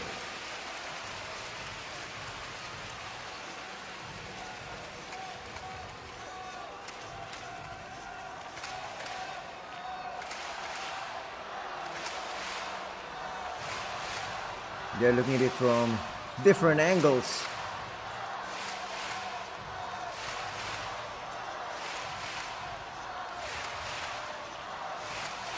Kiefer initially looked over at his bench and said, it's their ball.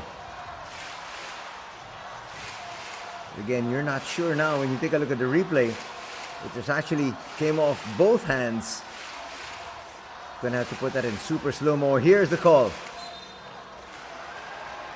And Kiefer said that in the very beginning. Can they get a stop here? Shot clock down to 8. Are we smelling overtime?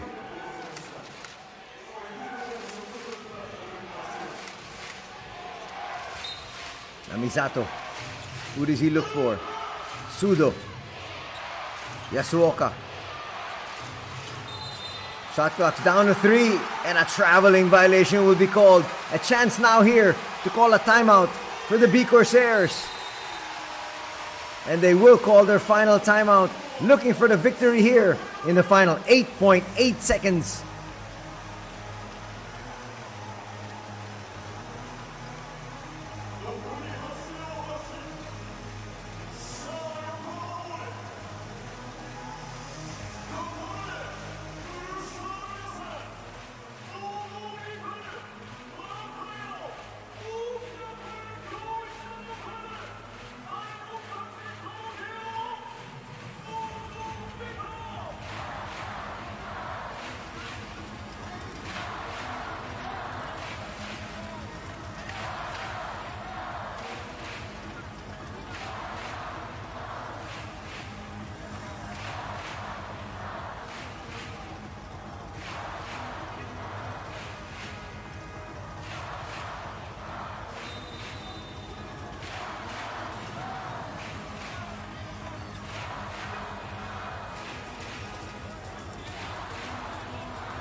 A chance now here for the B-CORSAIRS to steal this ball game. They were down by as much as 13 points, and that was early here in the fourth period. But you have to hand it to the B-CORSAIRS. They plugged away, and right now they are deadlocked at 72. And with a little over 8 seconds remaining, they've got a chance to win the ball game. Seiya Ando. They look for the final shot here. Nagoya with a foul to give. And they did get a shot off. Wow!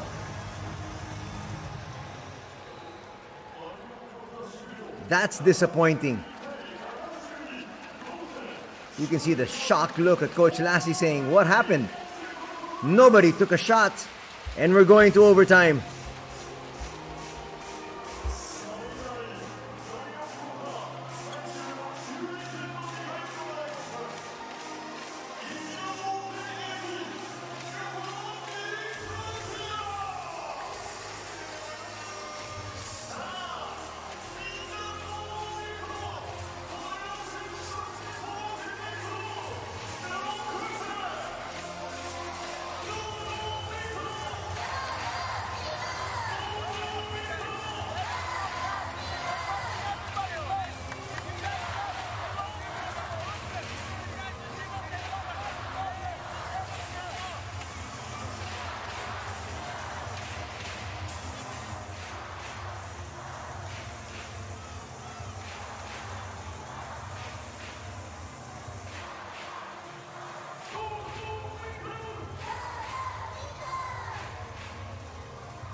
Welcome to overtime. Free basketball coming your way.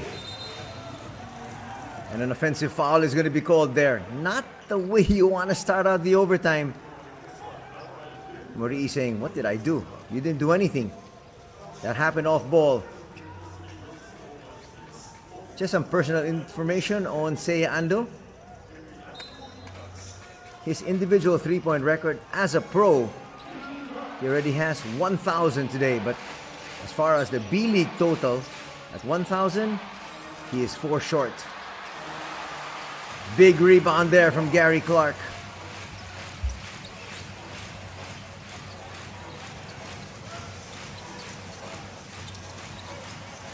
There's no Kiefer Abena to start out the fourth, which is quite surprising. Foul's going to be called on O'Mara. That will put Nagoya also in the penalty. And that could be it for Sean. It is.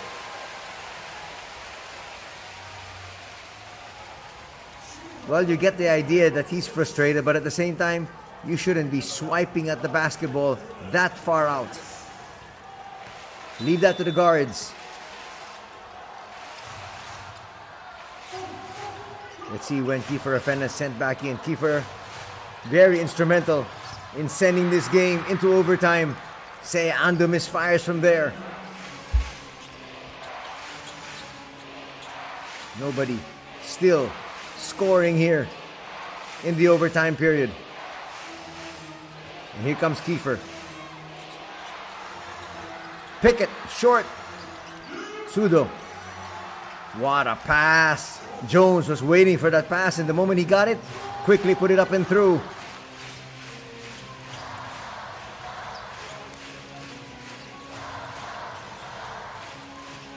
Morii made sure there was contact. Fantasista there, drawing the foul. 2 big free throws here for Kenta.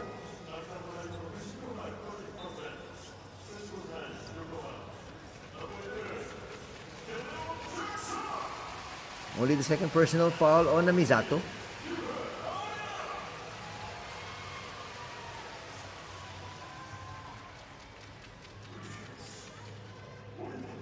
Cameron Jackson sent back in here by Coach Lassie Tuovi.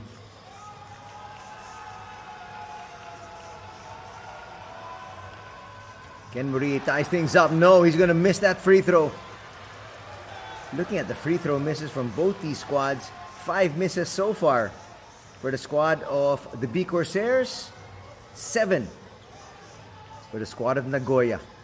You saw the numbers of Kiefer already with 15 points, and he hit those 2 big threes late in the fourth to force overtime.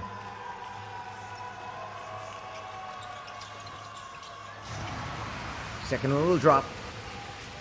1 point affair.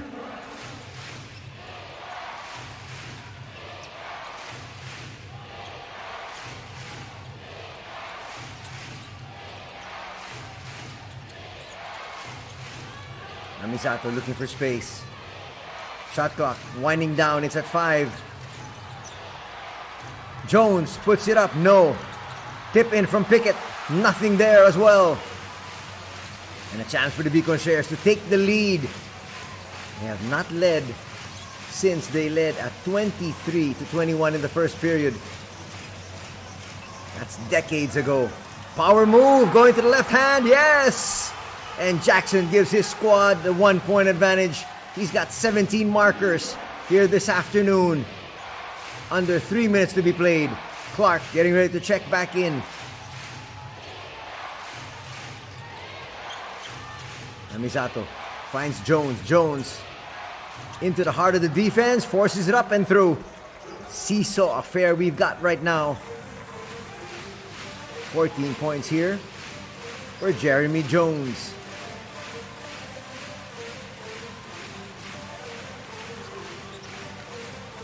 So they have Koya Sudo in there, not Seiya Ando, which is quite surprising. Damian will put it up and misfire. Big rebound there from Pickett. Sudo will walk it up. Gets it past the timeline. Trying to use that pick. They blitz. And there's a steal. Jackson was looking for the three-point play. A foul's going to be called on Namizato. He can't believe it though. He felt there was no contact. 2 free throws coming the way of Cameron.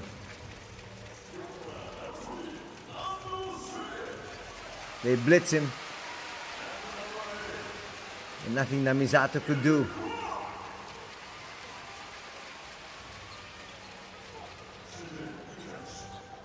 Two big free throws to give his squad a little bit more daylight.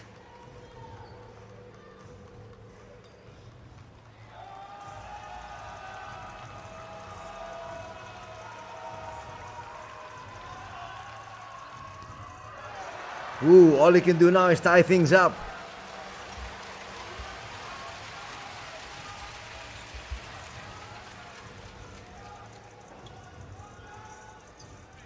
Can he give his squad a tie?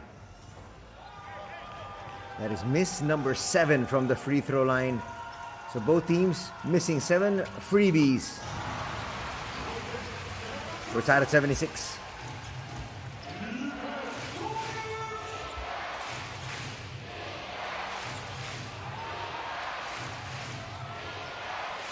Namizato can't find any space past Morii. Morii's done a fantastic job shutting him down. Jones inside. 2 free throws coming up off that foul from Gary Clark.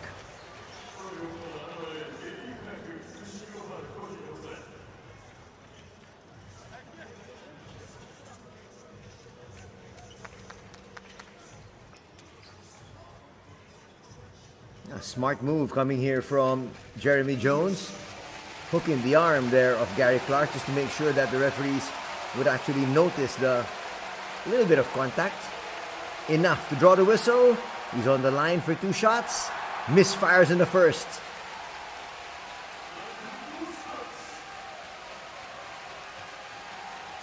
Both teams struggling to hit their free throws.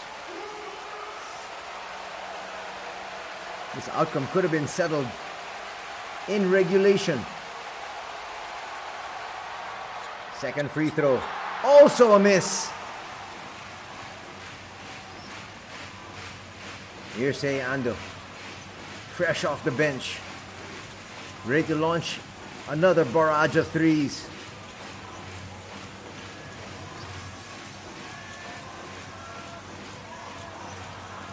Sets up his teammate.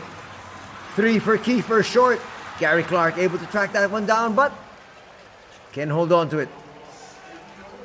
Ando held on to that ball a little bit too long. 1:15 remaining. Both teams just scoring 4 points here in the extra period.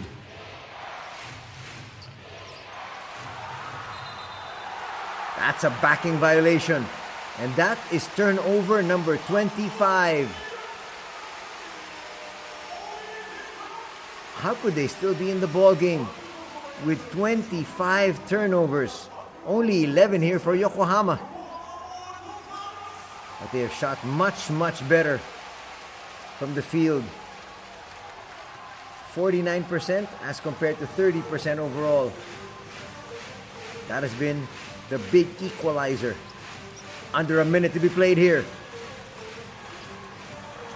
Ando launches. No. Big rebound there by Pickett. And here comes Jones.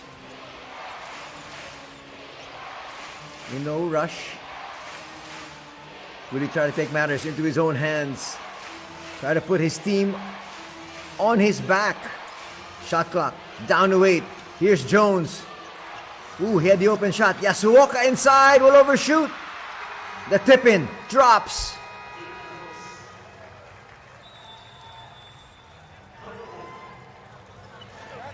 They never stopped. Yasuoka says, I can't believe I missed. But nonetheless, that opened the door for Jeremy Jones in his putback.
4-second difference from the game clock and the shot clock.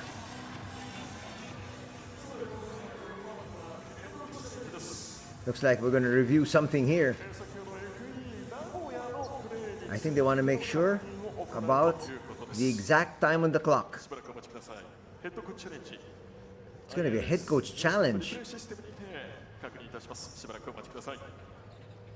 Do they feel, does Coach Lasitovi feel that they were not able to get the shot off in time?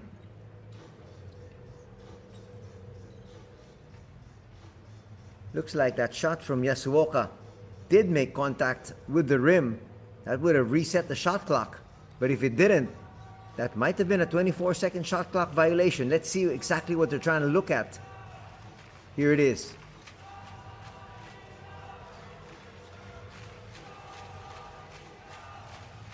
It hit the rim. It definitely hit the rim.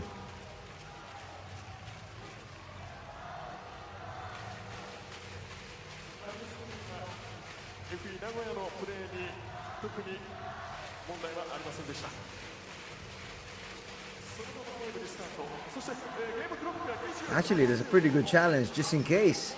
Who knows? You might have won that one. Can take home that challenge.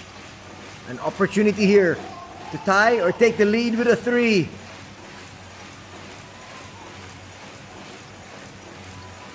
They're winding it down. Taking a lot of time off that game clock. Clark powers to the hoop. Yes! And a timeout will be called here. 6.6 seconds when we come back. Once again, deadlocked at 78.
.6 seconds remaining in the first overtime. Are we smelling another overtime? Jones, they're not going to get a shot off here once again. Boy. Well, here comes the second overtime, but it's quite surprising. These two squads just can't seem to manufacture a basket when they need it most. We'll be back. We're tied at 78.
Possession arrow points to the Fighting Eagles Nagoya, so they've got first possession here. Having to go all the way to the back there is Pickett.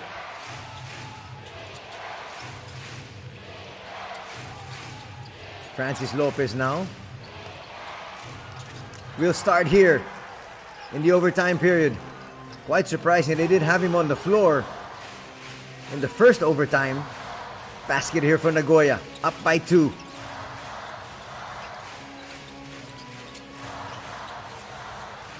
Koyasudo puts it up and through. We're tied once again, this time at 80. Now they're finding the buckets that they needed in the latter part of that overtime period.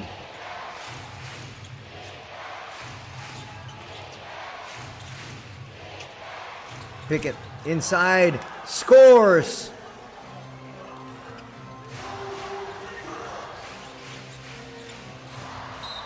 Racing down court, basket and one opportunity here for Kenta Morii. We're tied at 82 and a chance here for the B-CORSAIRS to take the 1-point lead. That's if they can make their free throws though. 7 missed free throws for the B-CORSAIRS, 9 missed free throws for Nagoya.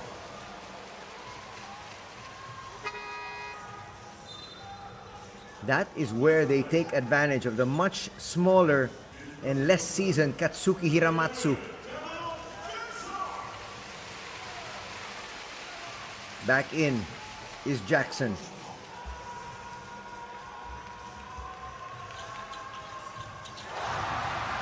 That'll drop.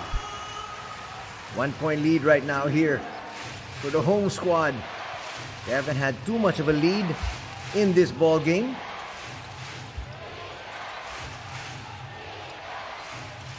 Pickett kicks it out. Extra pass, Yasuoka. Little gun shy, and a foul is going to be called here. Yasuoka with 2 shots coming up from the 15-foot line. Third personal foul going to be called on Cameron.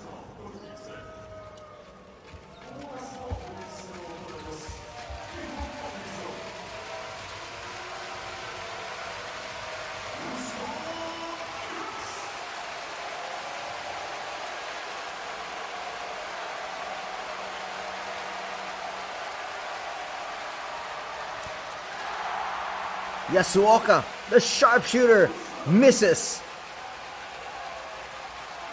Free throw miss number 10 overall. But a chance here for Yasuoka to tie things up at 83. That was expected.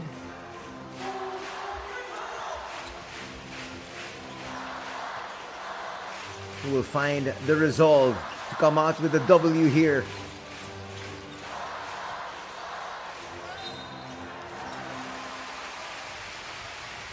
Little mismatch there as Lopez got caught deep inside there by the seal of Cameron Jackson. Third personal foul going to be called on Francis LeBron Lopez.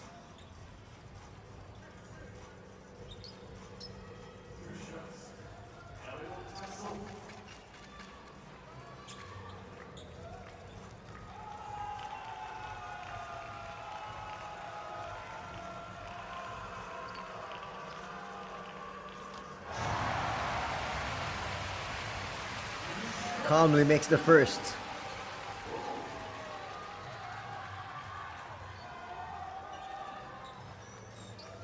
Looking at the assist numbers, 23 assists for Yokohama, 17 for Fighting Eagles. 2-point lead now enjoyed by the home squad. We could be playing till tomorrow here.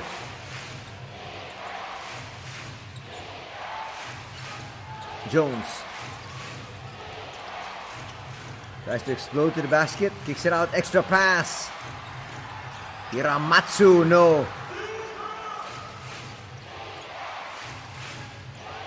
We're sticking with the youngster. No Namizato on the floor here for Coach Calvin.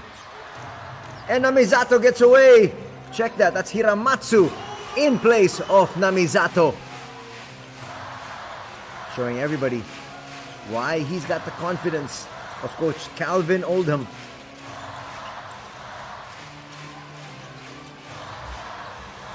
There's It's been a nip and tuck affair all throughout, especially from the fourth quarter on. Seiya Ando inside. And no shot will be taken here. Again, we talked about the fact that Seiya Ando has the habit of sometimes holding on to the ball a little bit too long.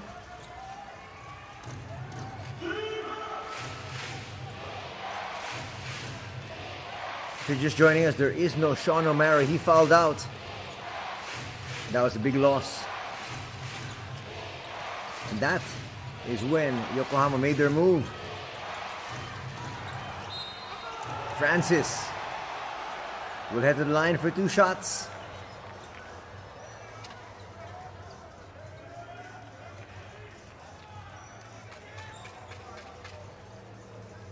Cameron saying, I just jumped straight up. I've got verticality. But the referees say that will be your 4th personal foul.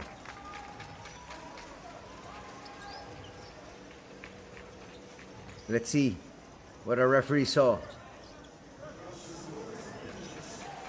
You might have had a point, but at the same time, a lot of times the referees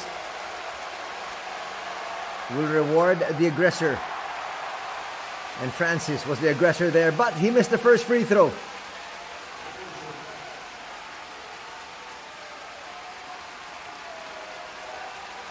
Second coming up here for the former UP Fighting Maroon in college.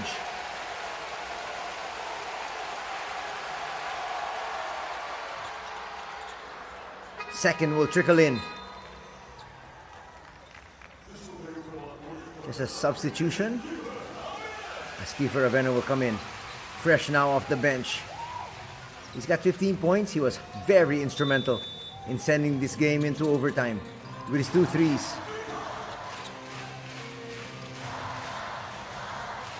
That's your most potent backcourt. Seiya Ando and Kiefer Avena.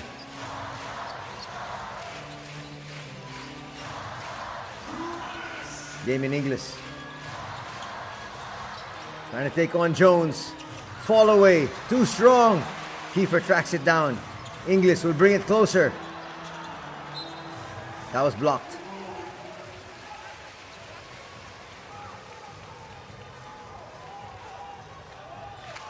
Under 120 minutes, 120 seconds to be played here. Quickly, Gary Clark is back in.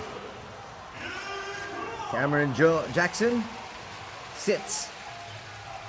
The problem here, this is going to be offense versus defense in terms of substitution, because Clark's got 4 personals. What they need is offense. Ravenna trying to extricate from the defense. No. Lopez with the rebound. And protecting a 1-point lead is Nagoya. And they've got possession.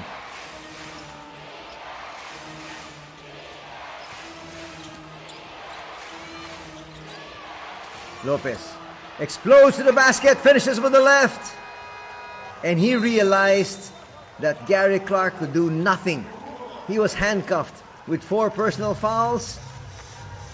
And Lopez gives his squad a 3-point lead.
80 seconds remaining here in this contest.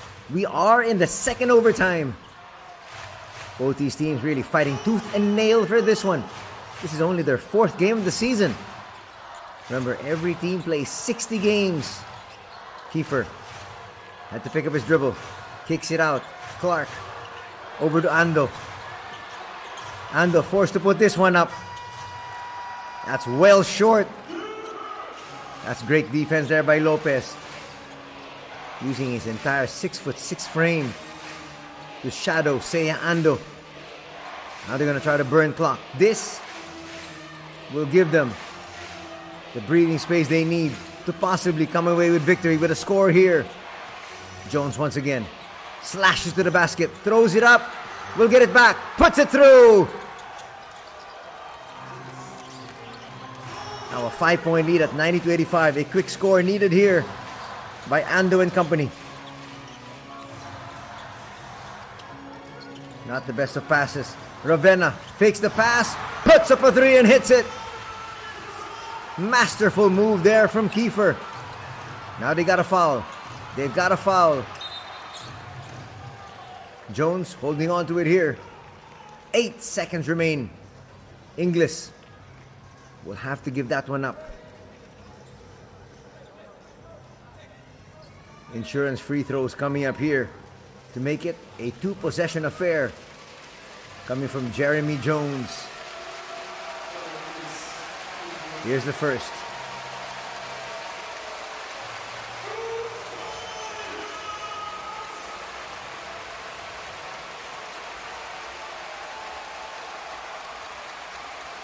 Big moment here in this game.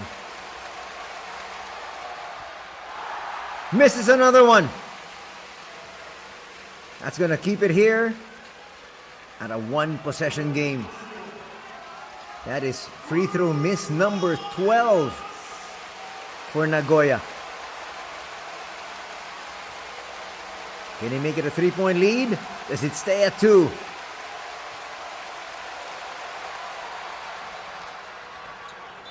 A little bit more arc there. As Francis hits the deck. He looks a little shaken up. A timeout though will be called here by Yokohama.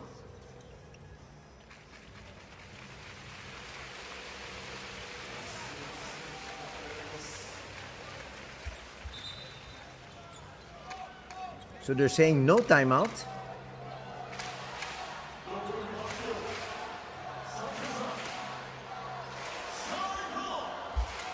Eight seconds to score a 3. It's a 3 or nothing. Ravenna's got the hot hand here. Puts up a 3, comes up well short. That was once again well defended there by Nagoya.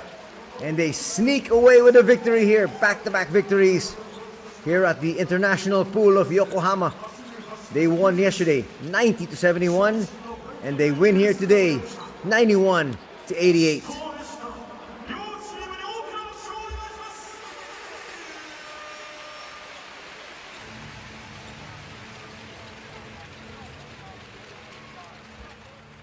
Stick around for interviews, and then we'll go through the highlights and then break down some of the numbers as we take a look at the 6 periods we just witnessed here this Sunday afternoon.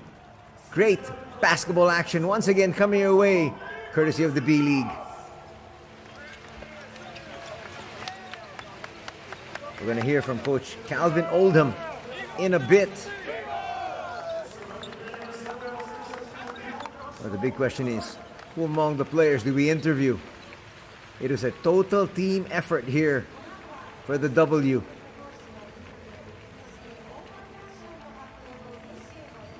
First up, Coach Calvin.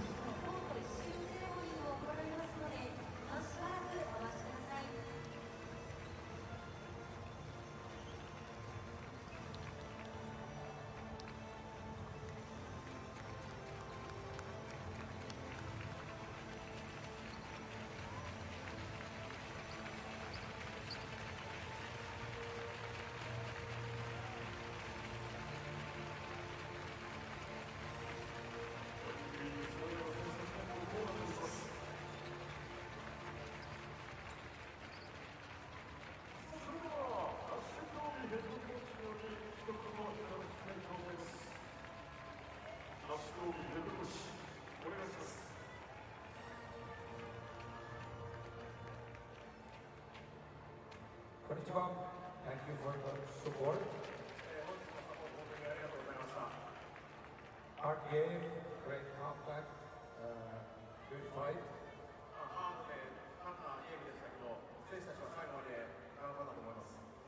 But unfortunately this weekend we were not in the level to win the game.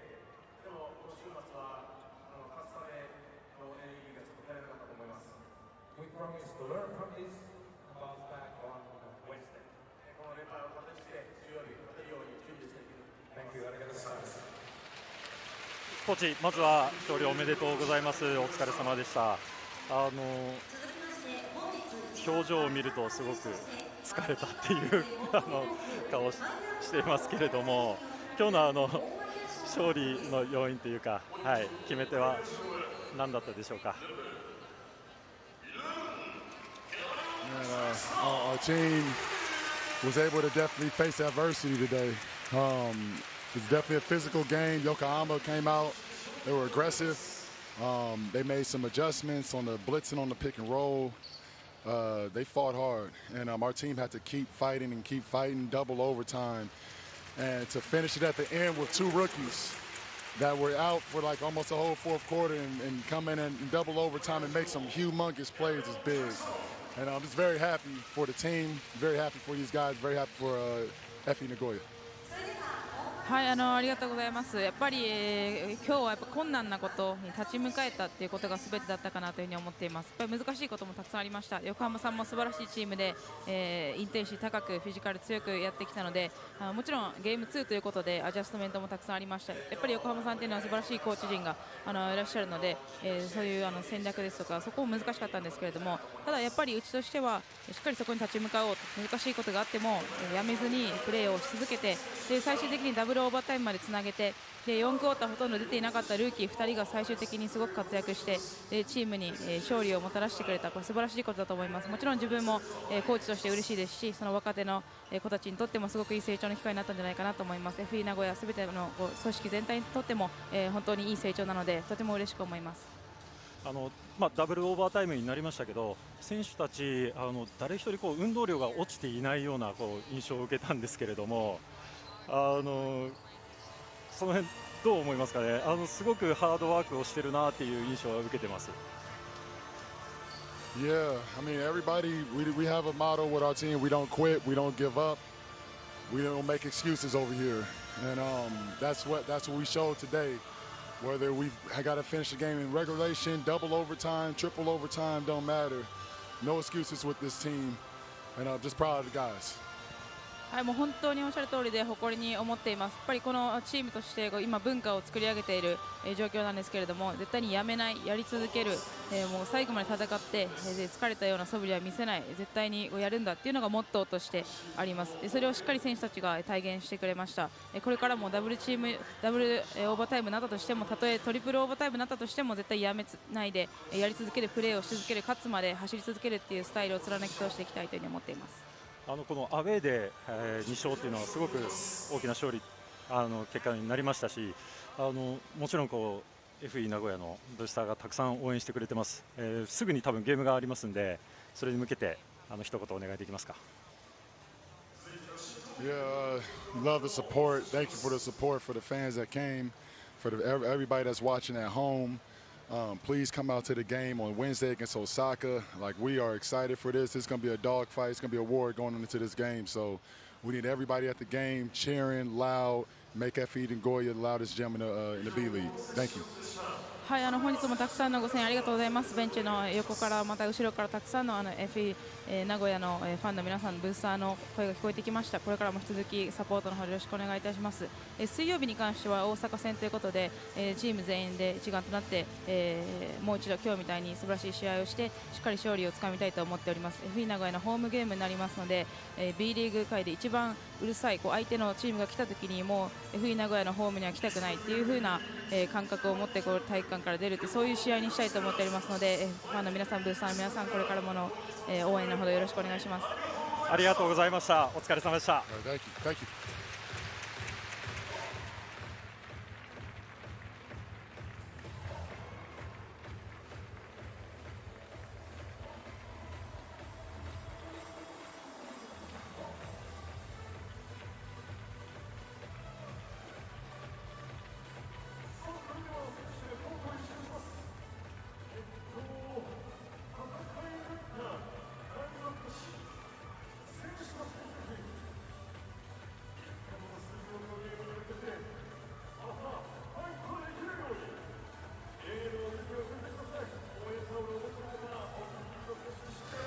ジョーンズ選手、まずは勝利おめでとうございます。も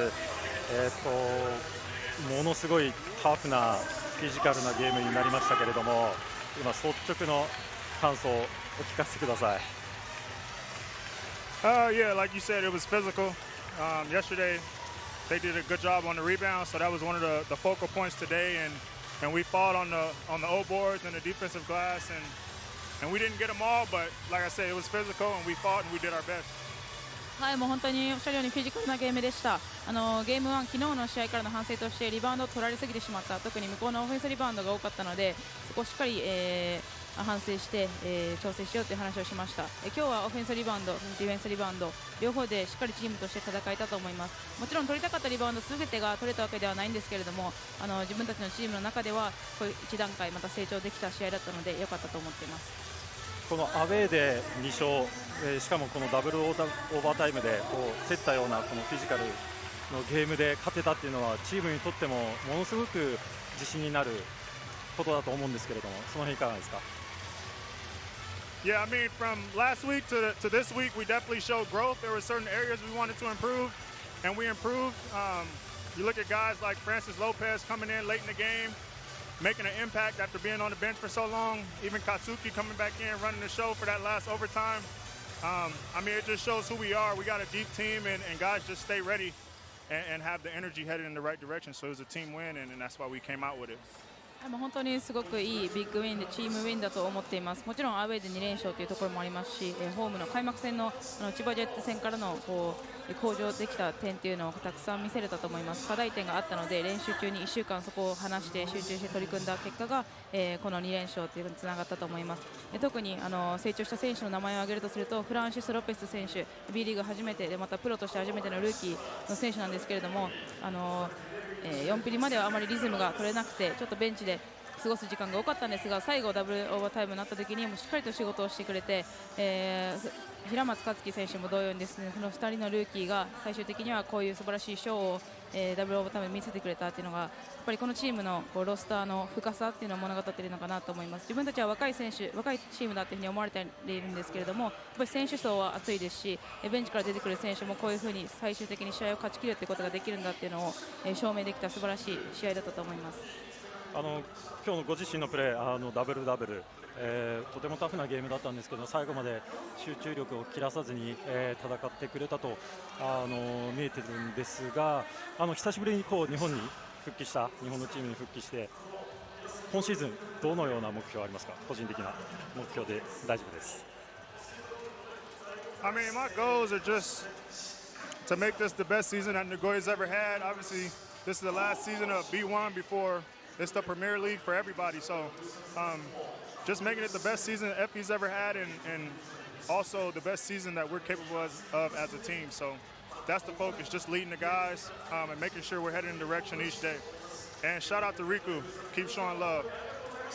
はい、FE 名古屋に戻ってきて、初めのシーズンなんですけれども、現行の B リーグの体制では最終のシーズンになるので、来年から B プレミアですとか体制が変わるっていうところで、現行の B リーグの最後のシーズンでこの FE 名古屋が今まで成し遂げていない史上最高の成績を残したい、そこにしっかり自分の力を持って貢献したいというのが自分の目標です。やっぱりまたこれからも自分たちのこのチーム、今年のチームがどこまでいけるのかっていうのを全員が楽しみにしているところで、それをやっぱり自分たち自身で信じてやり続けて、とてもいい結果、今まで FA 名古屋史上最高の結果っていうのを残したいと思います。でまた今療養中の宇都宮陸選手についてもちょっとコメントを出したいんですけれども、これからも宇都宮陸選手にSNS ですとかどこでも大丈夫なので応援のメッセージを送り続けてあげてください。よろしくお願いします。すみません、最後に一言ブースターの皆さんに FE 名古屋応援してくださってるブースターの皆さんにお願いします。Yeah, I mean, we're back at home Wednesday, so looking forward to seeing all the fans in Iwo-Jima, and then always thankful for the courtside crew that comes out and supports us on the road. So we love it. It's great to see familiar faces, and like I said, we're going to keep doing our best for each other and the fans as well. はい、FA 名古屋ファン、ブースターの皆さん、本当にいつもたくさんのご声援ありがとうございます。本日もアウェーにもかかわらず、コートサイドですとかベンチの裏からたくさん応援、サポートが聞こえてきました。これからも変わらず、ご声援の方でよろしくお願いします。また水曜日はホームゲームになりますので、一番さっきレーブンコーチがおっしゃったように一番大きな声の大きなジムっていう風にしたいと思っておりますので、応援のほどよろしくお願いします。ありがとうございました。お疲れ様でした。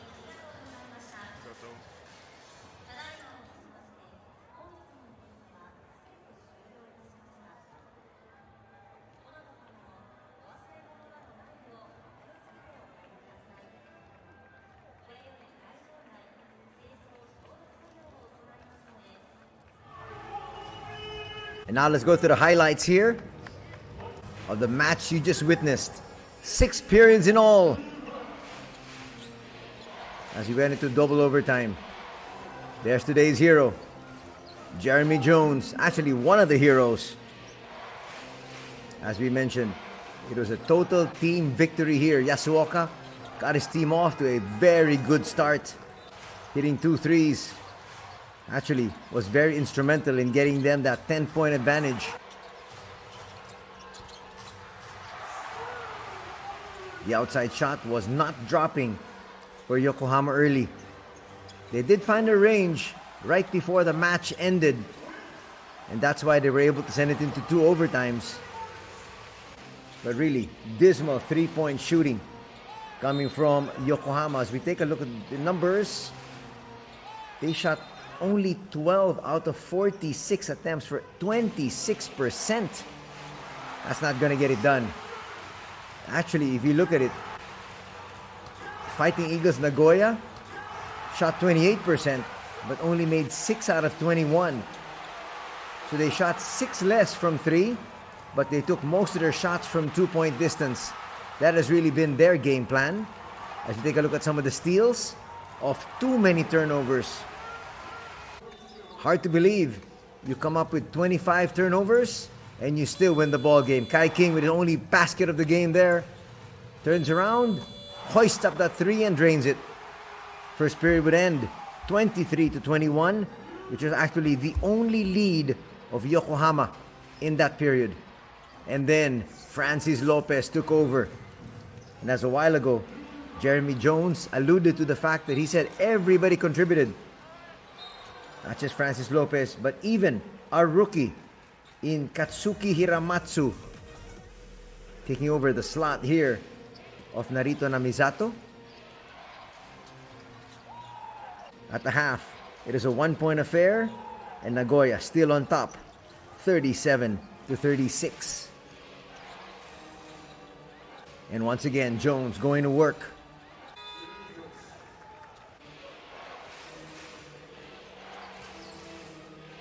Jones would finish with 19 points, also contributing 12 rebounds. Nice double-double for him. Little spin there from Sudo. That's Tako Sudo, who plays for Nagoya, because we have Koya Sudo suiting up for the B-CORSAIRS. Pretty good effort here from Cameron Jackson.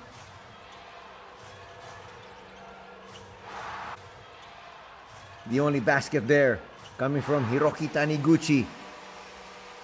And it was big. Got their squad much closer. And then Kiefer Ravena went to work. The second and third period really is when he made his mark, especially in the final 2 minutes of the fourth period as well.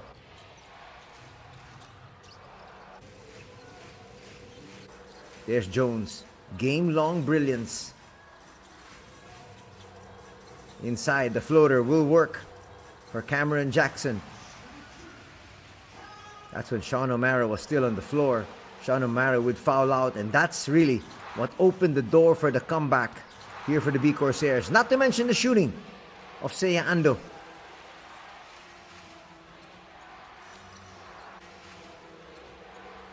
Pickett made that look easy.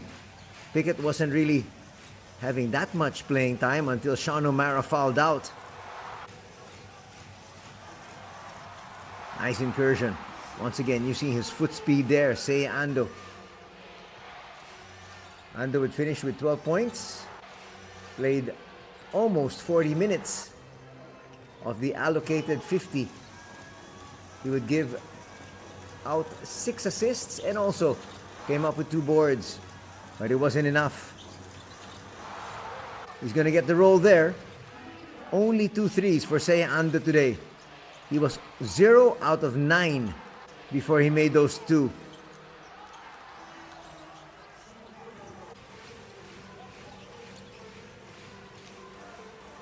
These are the threes from Kiefer.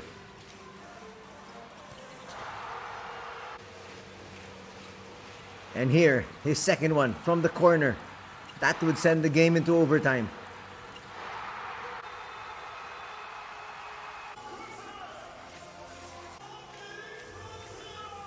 So after 4 periods, even Steven at 72. Nice quick pass from Sudo.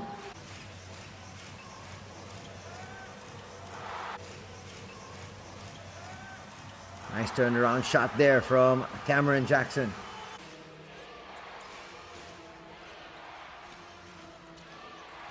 This was a crucial play. Tip in from Jones. Not giving up on the play. Ravenna was right there but couldn't get up that high. The shot here from Gary Clark would send it into a second overtime.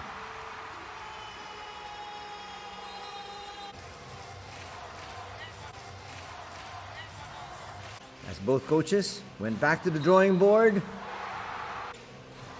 And that 3-point play opportunity here for Kenta Morii would give the advantage to his squad. And things were looking good for the hometown fans. And then Francis Lebron Lopez took over. Knowing that Gary Clark had 2 personal fouls, attacked inside. Clark was really a liability defensively. Kiefer will put that one up to try to tie the ball game. It would fall short. And falling short here are the B-CORSAIRS, as their record will drop to 2-2. Fighting Eagles Nagoya, with back-to-back victories here this weekend, will improve their record to 2 apiece.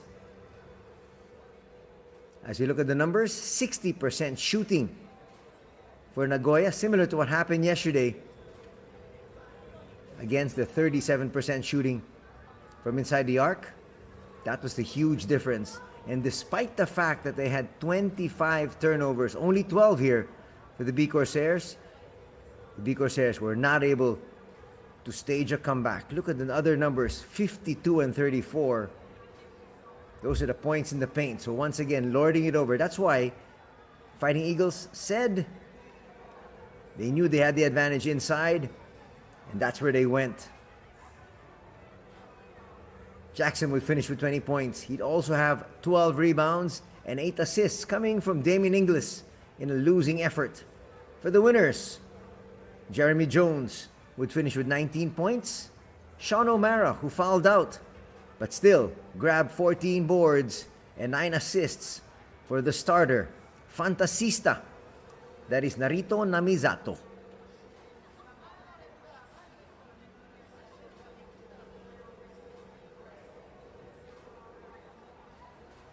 And that's going to do it for our coverage. We'd like to thank all of you for joining us for B-League action here this Sunday. Till next time, take care. Have a good week ahead. God bless.